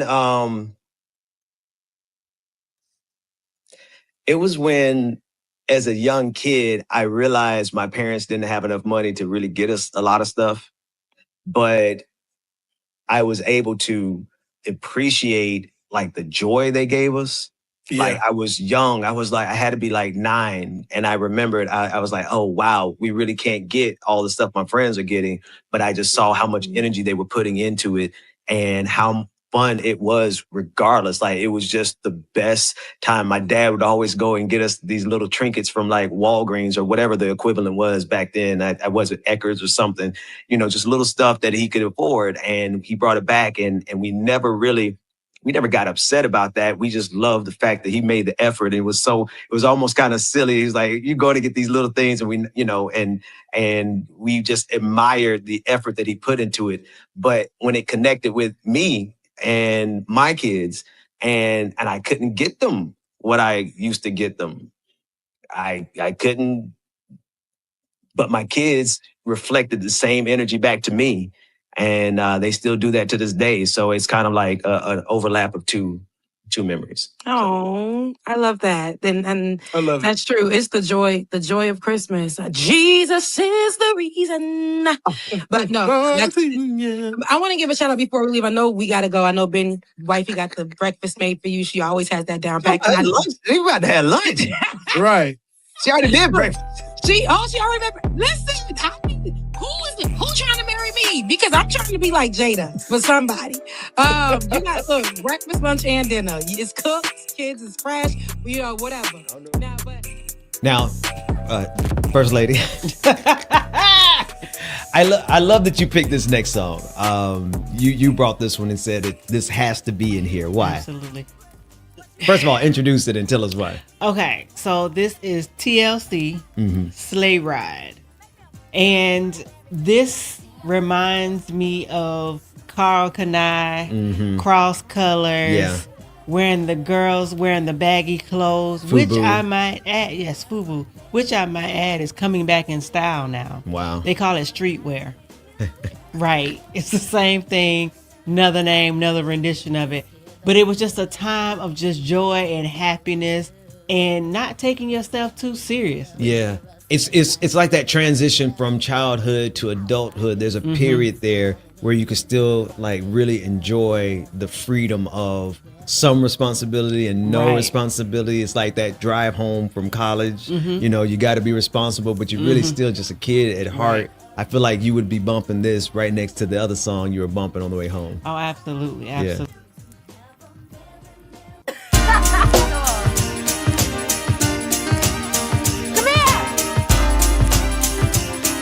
Got a package.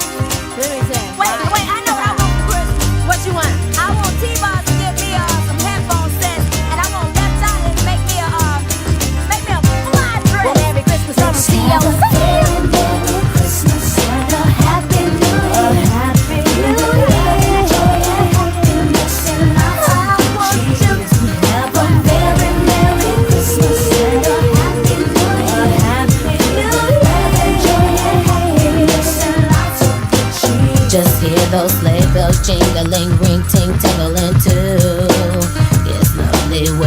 for a sleigh ride together with you. Outside the snow is falling and friends are calling you. It's lovely weather for a sleigh ride together with you. Let's have a very Merry Christmas and a Happy New Year. Happy New Year. Joy and happiness and lots of good cheer. Have a very Merry Christmas and a Happy New Year. Happy New Year. Joy and happiness and lots of good cheer. Reindeer presents, happiness. Check it out. Giddy up, giddy up, giddy up, and away we go in winter wonderland. Off we ride in the snow.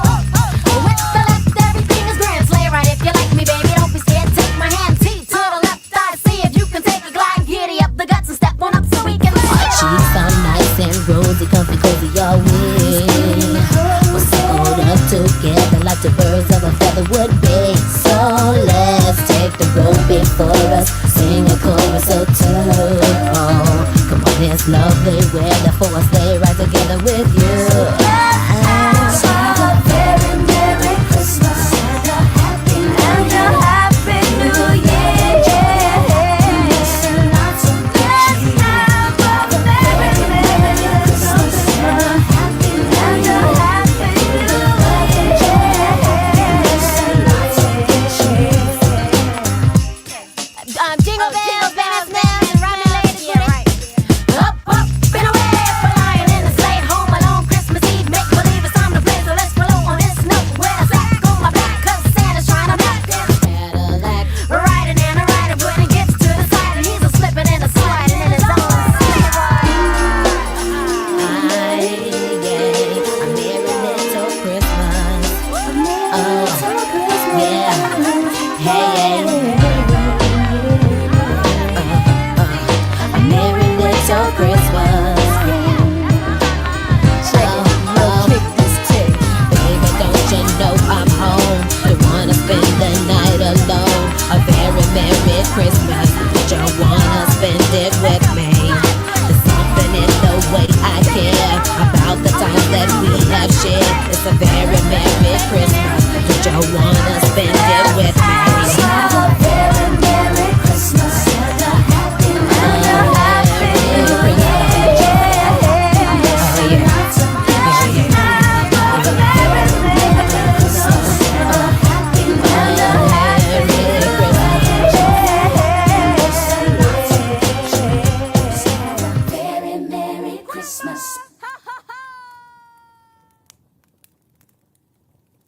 This next artist, I think I love just as much as I love Kirk Franklin. I grew up, I don't know if I grew up, I was in high school when I learned about Joe. Just, that was his name, Joe.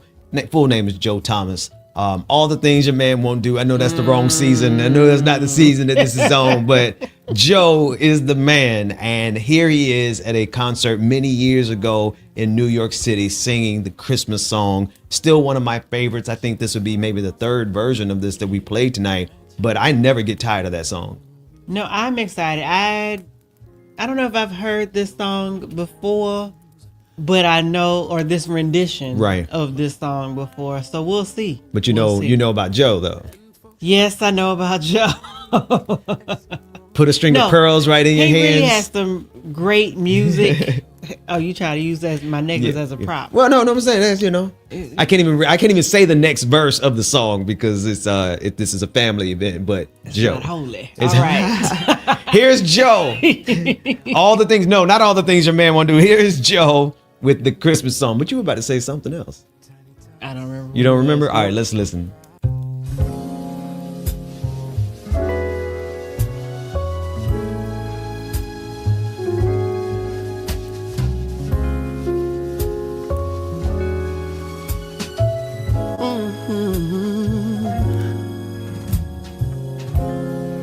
Chestnuts roasting on an open fire, Jack Frost nipping at your nose, Yuletide carols being sung by choir, and and folks dressed up like Eskimos. Everybody knows a turkey and some mistletoe help to make the season bright.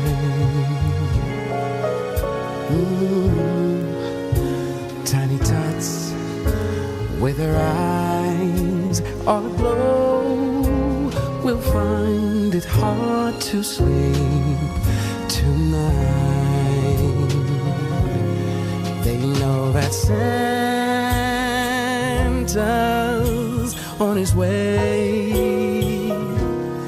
He's loading lots of toys and goodies on his sleigh. And every mother's child is gonna spy to see if reindeer really know how to fly. And so I'm offering this simple phrase to kids from 1 to 92.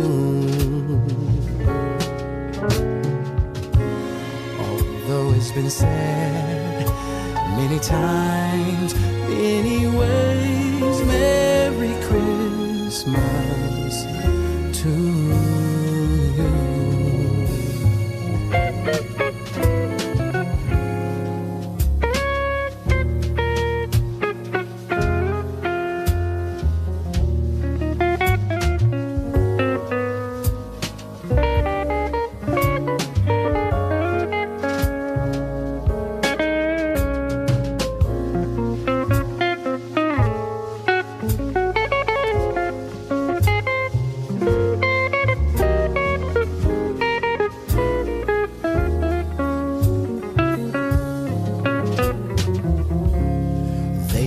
That Santa's on his way. He's loading lots of toys and goodies on his sleigh. And every mother's child is gonna spy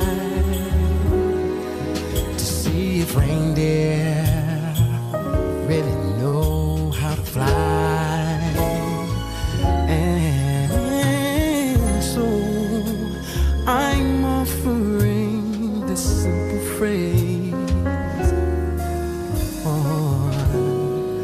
to kiss from 1 to 92.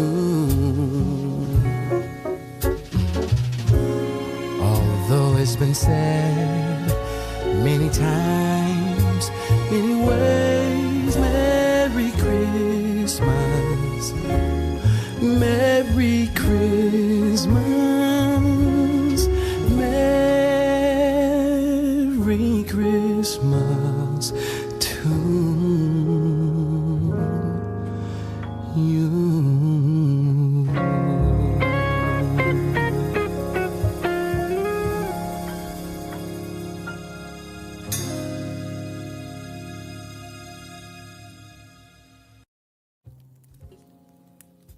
Classic. No, absolutely. It is a good song. You- A good rendition. He reminds me of the Rat Pack. Yeah. And just the style of suit, the Yeah. setup is very classic, very timeless. Yeah. So yeah, definitely love that rendition. from Still Joe. one of my favorite singers, R&B singers of all time, Joe.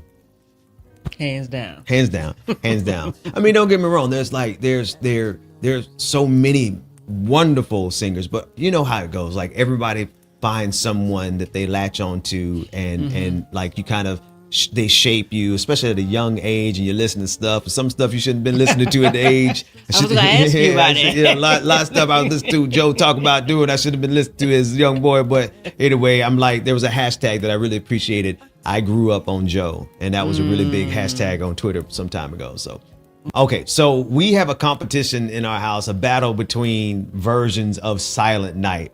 My wife absolutely loves the one that most of you all love, and I'm probably going to get in trouble here. I'm probably about to lose a little bit of my black card here because I don't really particularly like the version of Silent Night that you like.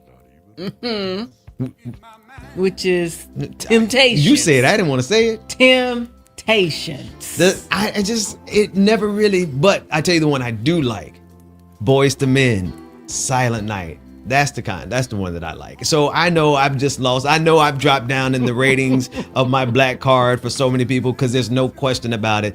The Temptations, Silent Night is like the crown jewel of black Christmas music, right? That's what you... Absolutely. When you hear that song, if not Mariah Carey, if you hear that high... all through the house. Yes. But the hoo. Yes. Yeah. And then the bass coming in. On the night before Christmas. That tells you that Christmas is here. Yeah. It's fine. It's just probably my least favorite Christmas song of the collection. I'm getting myself in more trouble. Not at all. You know, the Lord is still working. The Lord's still working. I'm not finished. Maybe I got to grow up in my blackness more. So we're going to play both of these back to back. The first one, we're going to start with the Young Bucks. They look so young here in this video. Boys to Men. Like this had to be when we were both in like middle school when this came out. Not middle school, maybe just going into high school. Just going into high school. Silent Night by Boys to Men. And then after that, we're going to play the Temptations version. And you put it in the comment section which one you like the best. I already know the Temptation version is going to win because that's just like, it's like you having to know how to play spades as a black person. As a black person, you got, oh, that's right. You don't know how to play spades. So we both lose a little bit on our black card today. I managed to get out of school without learning how to play. In the comment section, tell us which version of Silent Night you like better. It's not really a competition. We're just having fun with it. Here's Boys to Men, Silent Night. Silent night, holy night, all is calm, all is bright. Round yon virgin mother and child, holy infant, so tender and mild, sleep in heavenly peace, sleep in heavenly peace. Silent, silent, holy silent,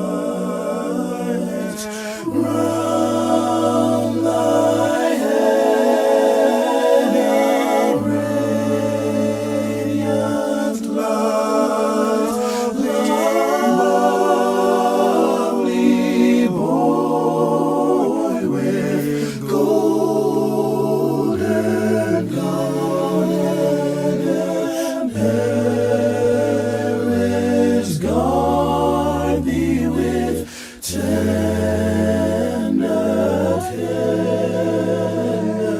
Sleep, thou darling one, sleep. Sleep, thou darling one, sleep.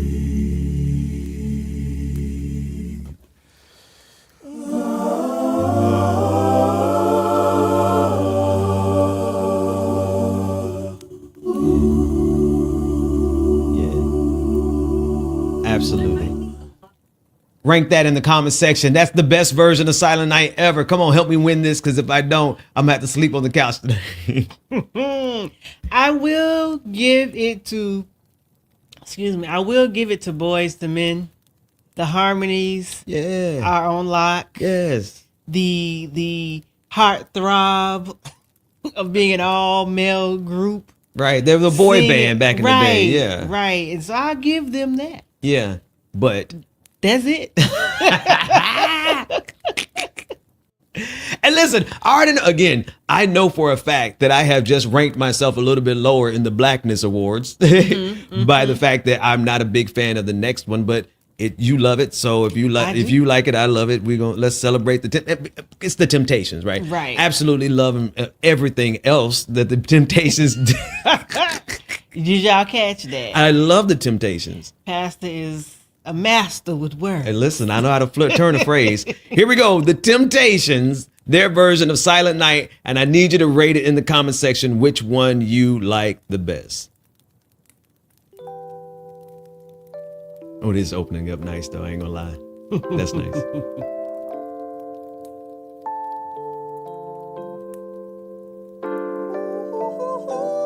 'Twas the night before Christmas, and all through the house, not a creature was stirring, not even a mouse. In my mind, I want you to be free.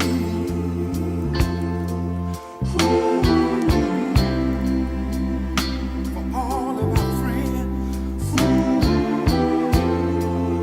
would you listen to me?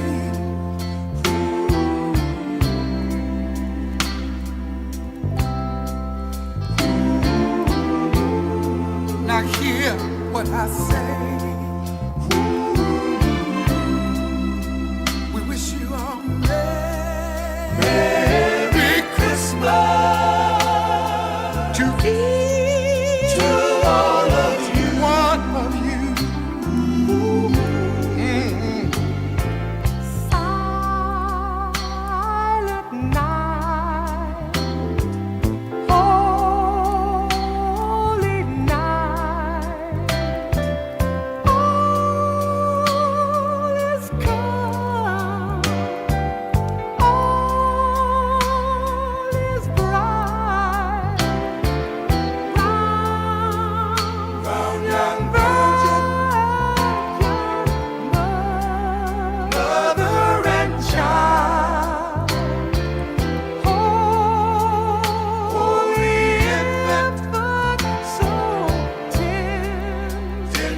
watching a gleaming tree.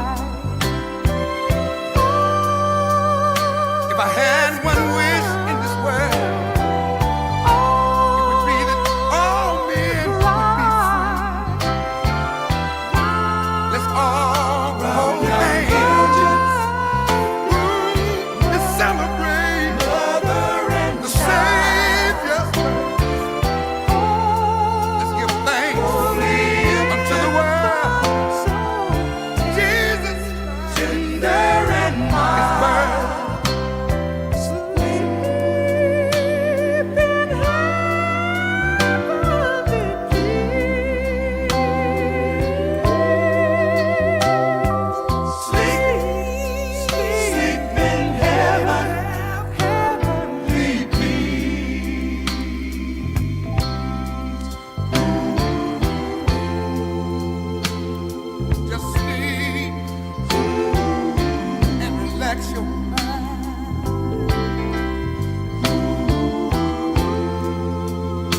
To all our family and friends,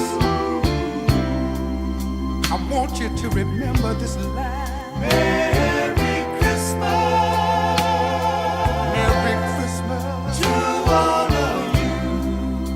And we mean it. Merry Christmas. Merry Christmas to all of you. Merry Christmas from the Temptations. Okay. All right. I'm gonna they can't be compared to each other. They both have their place. And I'm gonna say, I don't know, hearing it now, I don't know. Maybe I'm older. Maybe it just took me to get a little bit older. It's a vibe. It's a bop. I kind of enjoyed it. I just want to let the record reflect yes. as Claire Huxtable would say. Yes. That when the song started playing, Yes. you had a sway. Yeah, it makes you move in your step. It took me back. It took me back to a time before I was even born. It take me back. It made me feel like I'm sitting in your daddy's garage. Exactly. Yeah. It's a good one. I grew up on all things Temptation. I love the Temptations. I just never really felt that song, honestly. I guess now until I'm a whole lot older. It's a song for grown men, grown folks. It's a grown folks Christmas song, and it's a vibe. The music, yeah. I think it was just You're right. You're right. Okay, That's what I was waiting on. Okay. You're right. It's a great song. All right, what do we got next? Now, I've never seen this until we, of course I know Patti. Mm-hmm. Everybody knows Patti LaBelle, one of the most amazing singers from the Black Pantheon of great singers. Mm-hmm. She's there, right? Mm-hmm. But I've never heard this version of Oh Holy Night. And they absolutely start off with this acapella version, and it's just absolutely brilliant. Have you seen this one? I have not seen this video, but I have listened to her rendition of Oh Holy Night. Oh, goodness. And as always, never ever will she disappoint ever in her vocal abilities. Ever. Nobody like Patti LaBelle, Oh Holy Night. Enjoy it.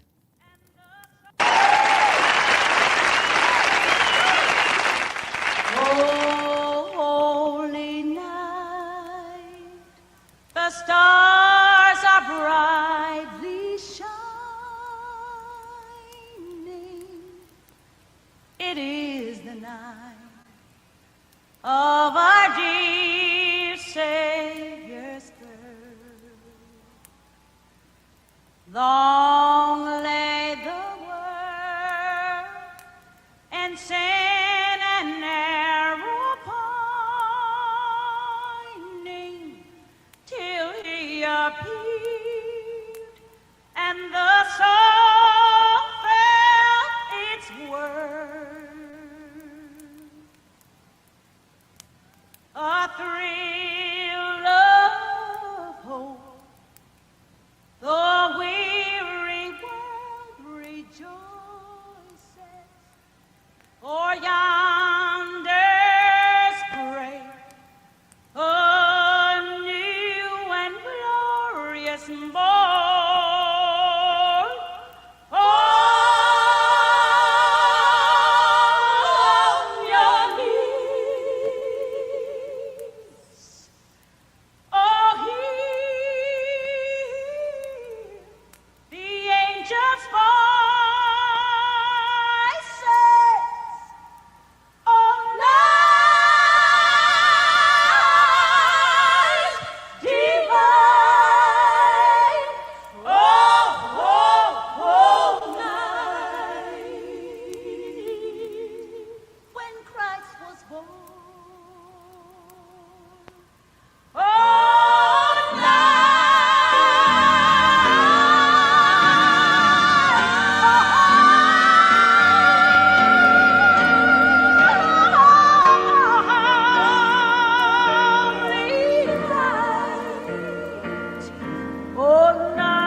never disappoint.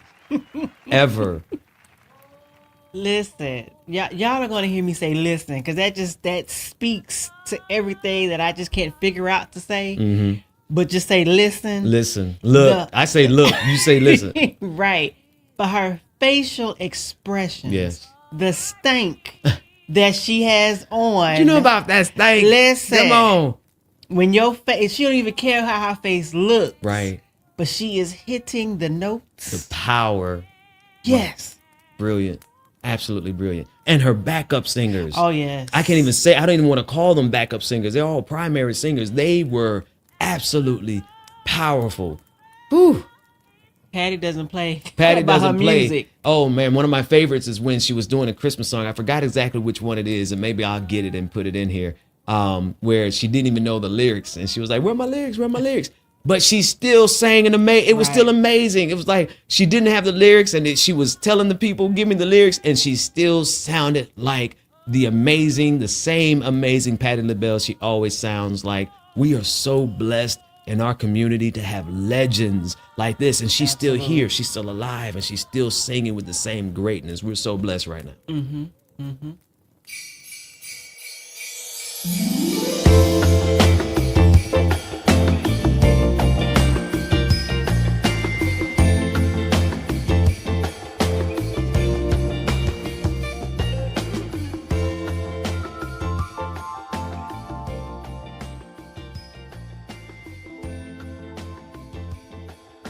Greetings. Happy holidays to everybody. This is your boy Marcus for America. I'm all the way live up here in the Tennessee mountains.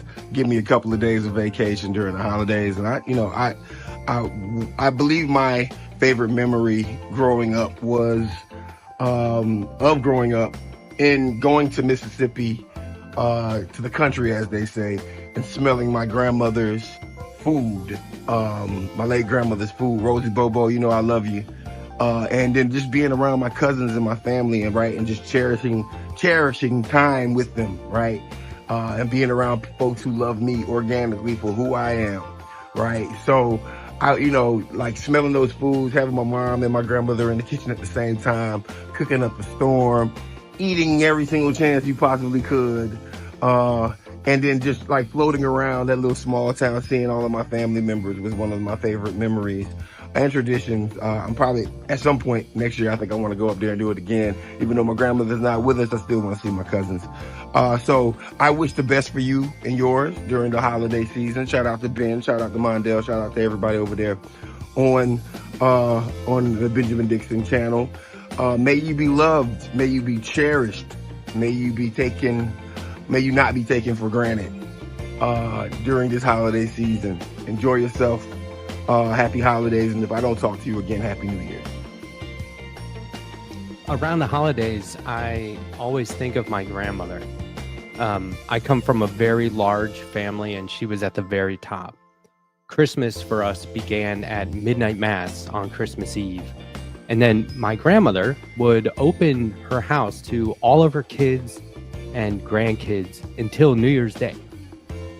We'd all rotate in and out at all hours, celebrating, eating, making music, playing games, watching movies, just being together, and it was great.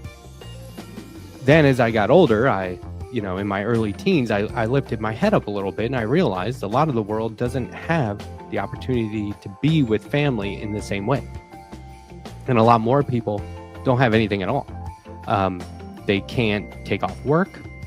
They don't give or receive gifts. They don't have Christmas dinner. They may not have any food at all. They may not have any money at all. They may not have a home to live in. So part of the holidays for me became about charity, volunteer, and giving back. Then as I became an adult, I saw the way Christmas was not just commercialized, but politicized and even weaponized by the media and politicians. And so I created an all-new kind of holiday that we celebrate at the Strackbines household. It's called Cold Time, and it begins when summer's over, and it ends when spring arrives. Every form of celebration, Christmas, Hanukkah, the holidays, any celebration or traditions you have in the winter months counts as cold time. It was meant as like a tongue-in-cheek way to diffuse the arguments and weaponization, but it's also a way to encourage people to keep giving back. My grandmother lived into her 90s, and for most of her life, she was a pen pal to inmates, and especially women on death row. When I realized she'd been doing this for so long, decades, I asked her why. Her answer was simply love. I asked what she meant by that, and she said, love makes the world go round. For good. But I do feel, at the very least, like a sense of purpose in advocating for my fellow human being. And I do love humanity at a certain level. And like, I have a belief in people. I hope that doesn't necessarily get stamped out. But I fundamentally believe in humanity and building a better tomorrow. And I guess that is an act of love in and of itself, is like always being there. You know,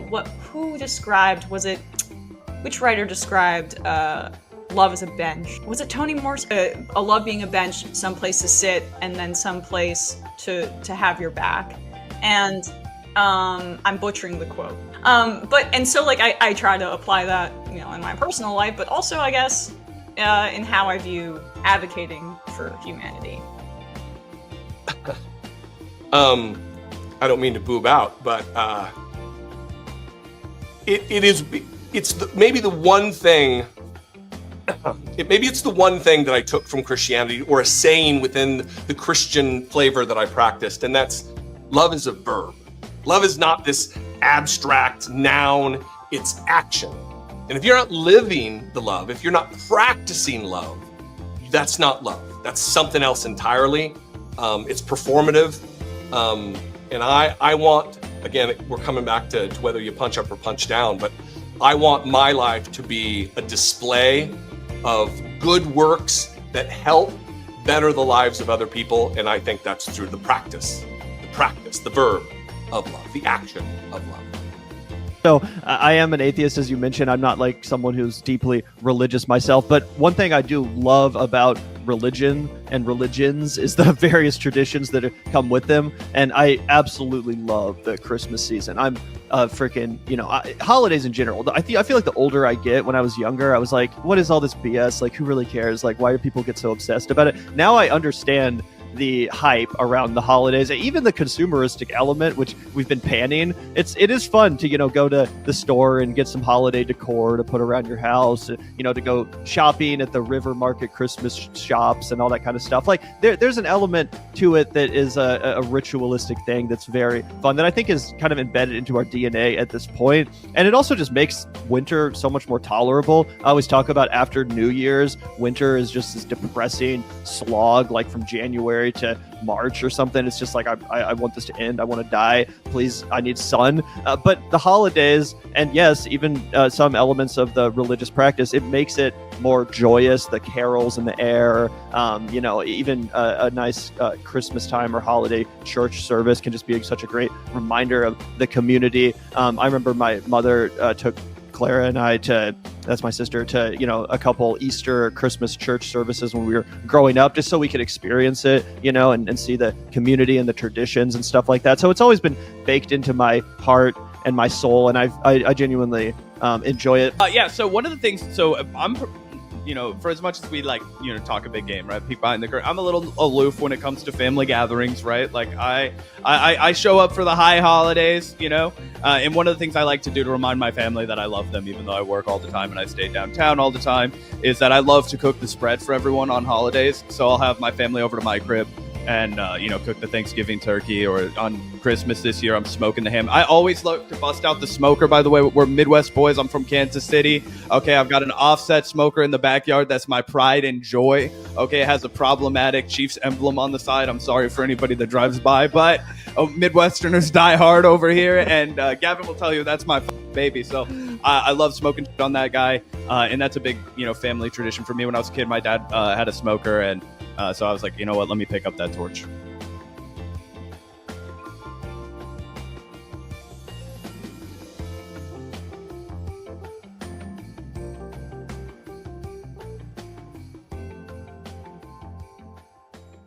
Welcome back to the Blackest, Wokest Christmas ever.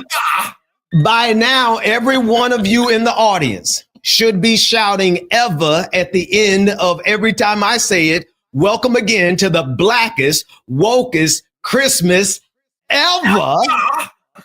We are joined once again by my dear brother and my dear friend. I consider him a mentor as much as anything else, our historian, Dr. Carl Mack, who, as it turns out, Jada, he is bigger on Christmas than even Elizabeth. Me and Elizabeth and I have a competition every year to see who can out Christmas the other, my daughter. And Doc, I think from the looks of the pictures you sent me, you might out Christmas everybody in this country.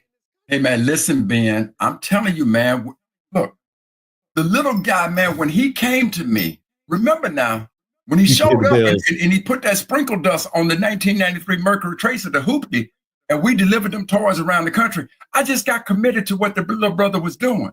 So at the crib now, at my house now, Ben, I got 8 Christmas trees. Ben, Jade, I got 8 Christmas trees. 8 Christmas trees. Now, you see that one that you're showing now? Yes. I had to get a ladder, man, and haul that tree up there and then put the poinsettias and put the lights around it. Now, that's one of them. Wait a minute, Dr. Matt. No, hold on. Slow down now. I know you are a tall brother. You see a picture of me and Dr. Mack. We're not claiming these identities, but the height differential is really what you would see with Malcolm and Martin. It's like Dr. Mack is way up there, and I think I'm exact height that Martin was. But I know you're tall, and I know you are physically fit. You sent me the pictures. I'm like, what are you sending me down with your 18 pack? Right. How in the world did you get that tree? You had to be climbing up the ladder with one hand and holding the whole tree in the other hand. That's exactly how I put it up there.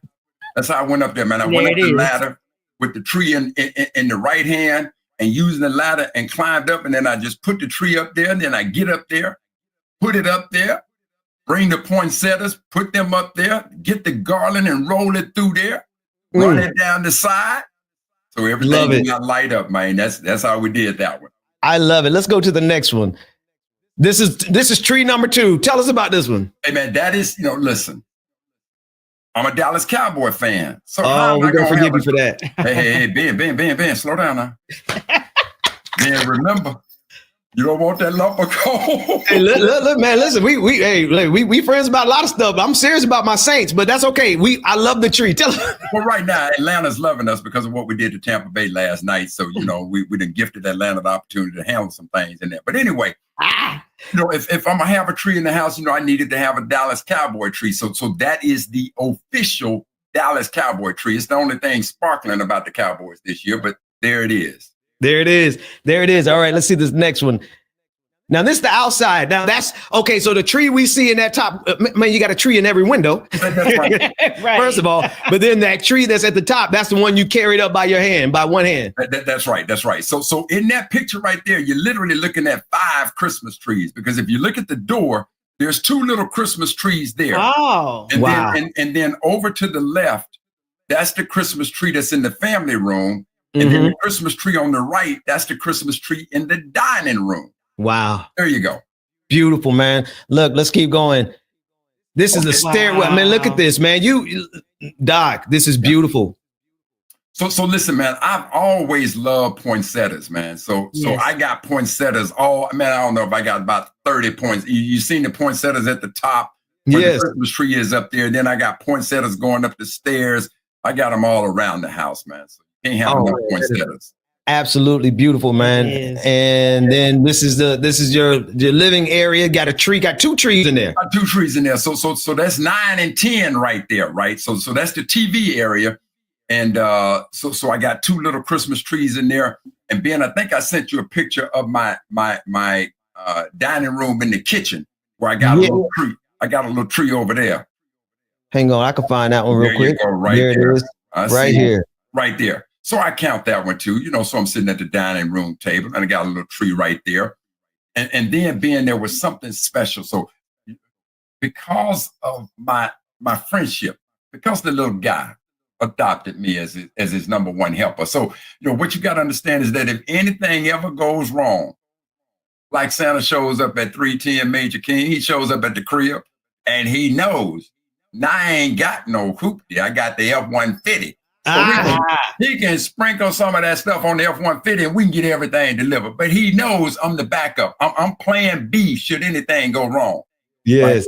Right? So as a result of my love of Black Santa, there was a sister that I met in Seattle. Her name is Miss EVAH Scott. And I met her when I first started my engineering career. I got to Seattle in 1987. It must have been shortly after that, maybe 1988, 1989, that I met Miss Scott. And when I met Miss Scott, she was just so proud of me being in engineering. And so unfortunately, her mother passed. And so she went down, I want to say in Georgia, to take care of the affairs of her mother. And when she went down there, she found that her mother had all of these original Black Santa figurines that you're now looking at. So, you know, she's up in age, and she said, if there's anybody who can appreciate these Black Santas, these unique Black Santa figurines, it's going to be Carl Mack. So I'm now living in Maryland. She's still in Seattle, but she's down in the South handling her mother's affairs. And she sent me these. So just go through them so people can just see these. I just want to say on this one, there's something about the color, the artwork on this one, and even the way you took the photo. This is a significant picture to me. I love that one. And the name of the collection again is? I call this collection the EVAH Scott collection. And you named it after the sister that gave me the collection. So she literally sent me these beautiful figurines. And so every year I put these figurines out in honor of Miss EVAH Scott. These are so beautiful, Dr. Mack. So if any of you have Black Santa figurines and you want to add them to the EVAH Scott collection, feel free to send them on down and we'll add them in every year. And we'll have new photos showing them all. I love it. And there you go. There's the EVAH Scott collection. And you see the fan club in the background. You know, I got the little fan club in the background. They always cheering them on. So there you go.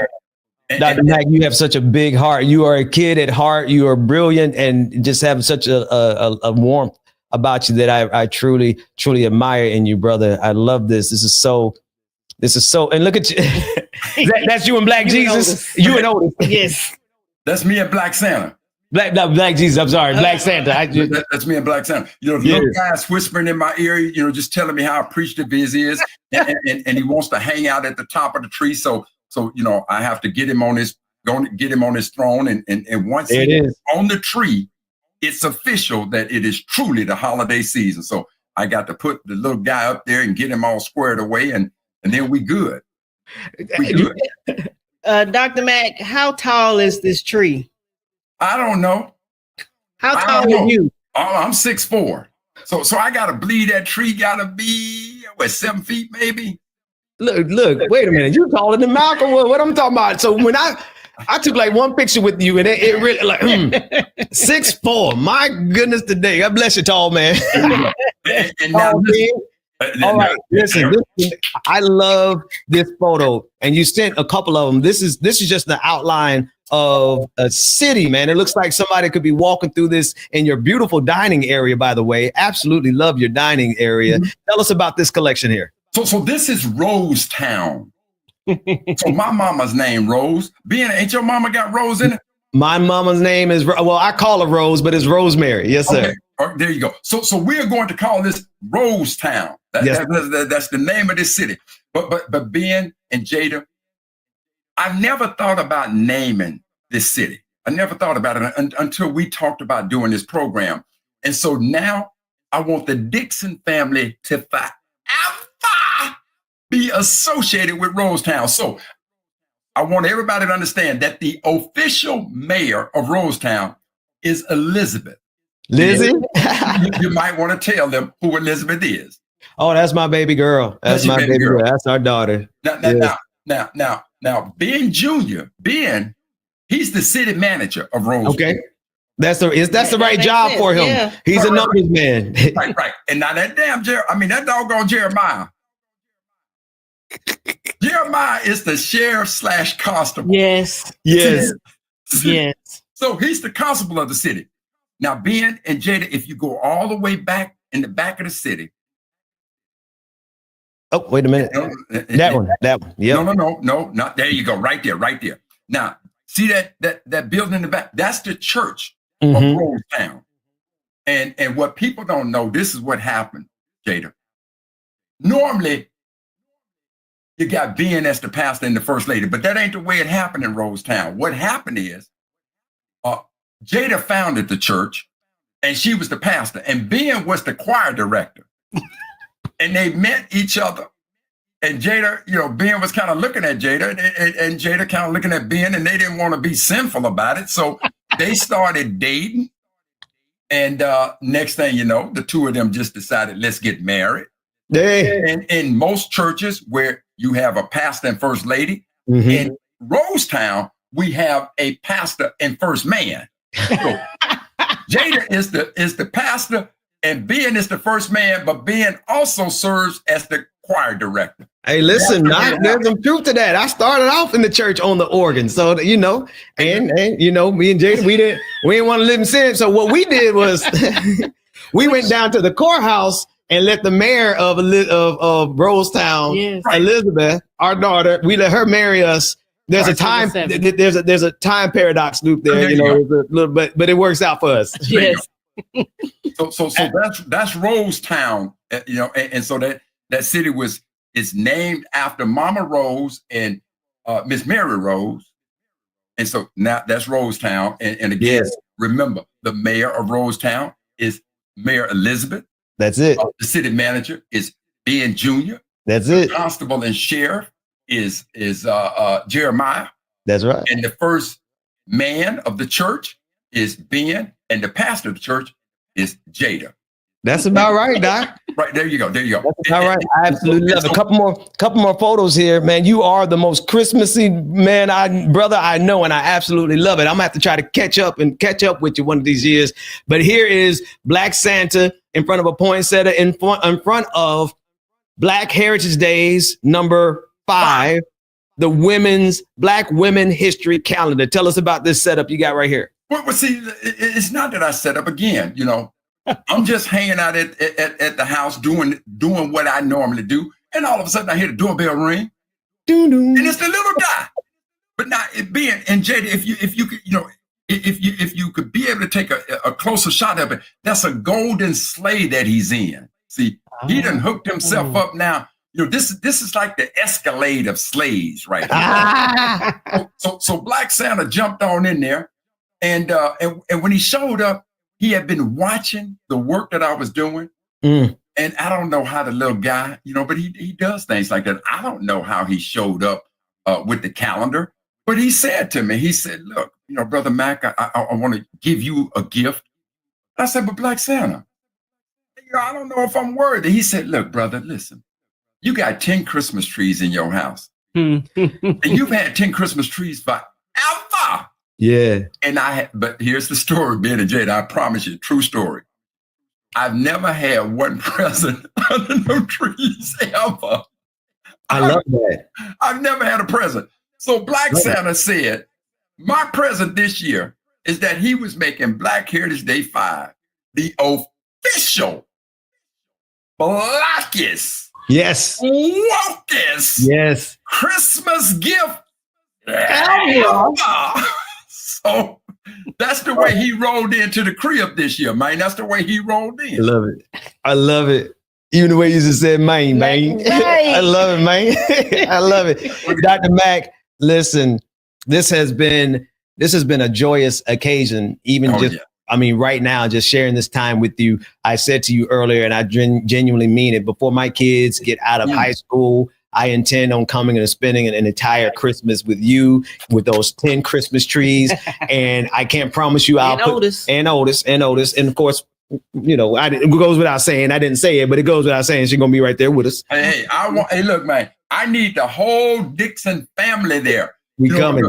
It's going to be, that's going to be a historic event when I got the mayor of Rosetown there. I got the city manager there. I got the constable there. I got the Dixon family. And so what I want you all to know is that whenever I post on Rosetown, you all will forever be associated with Rosetown.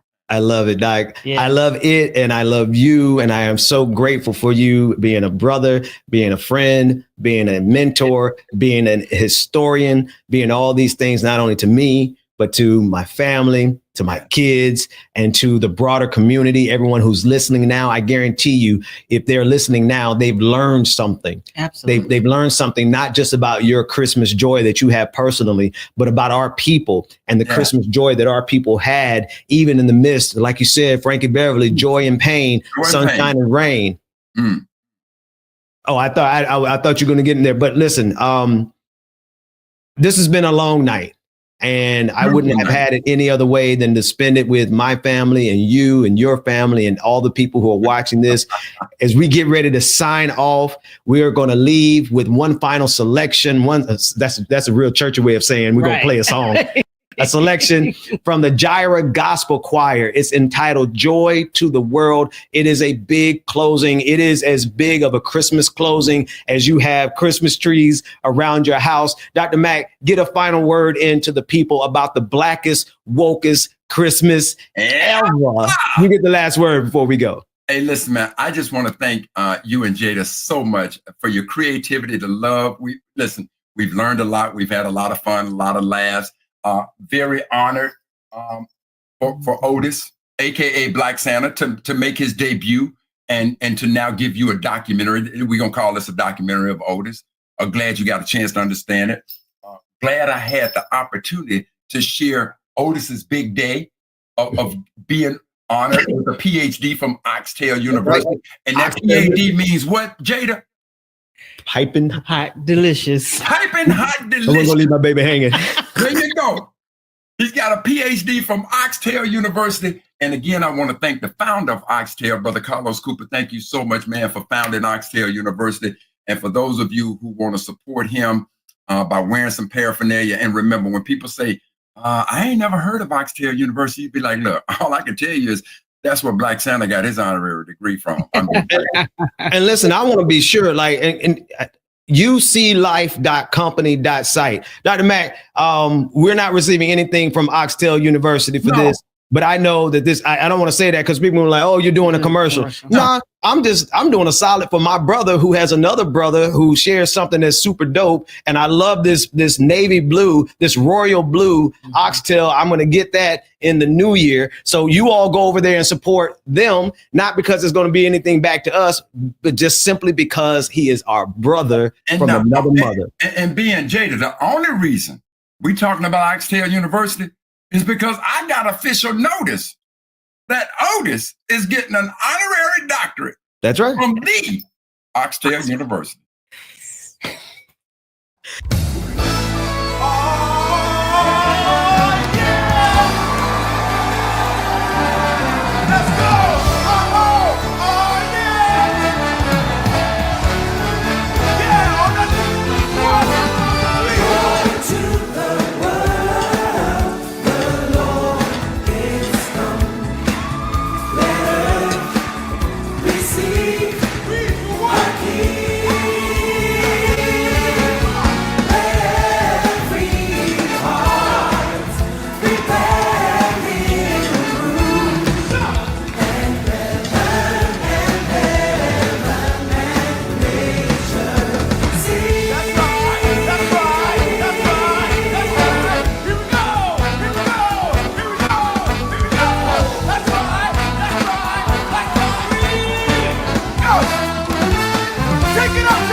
Your joy may be in you and that our joy may be full.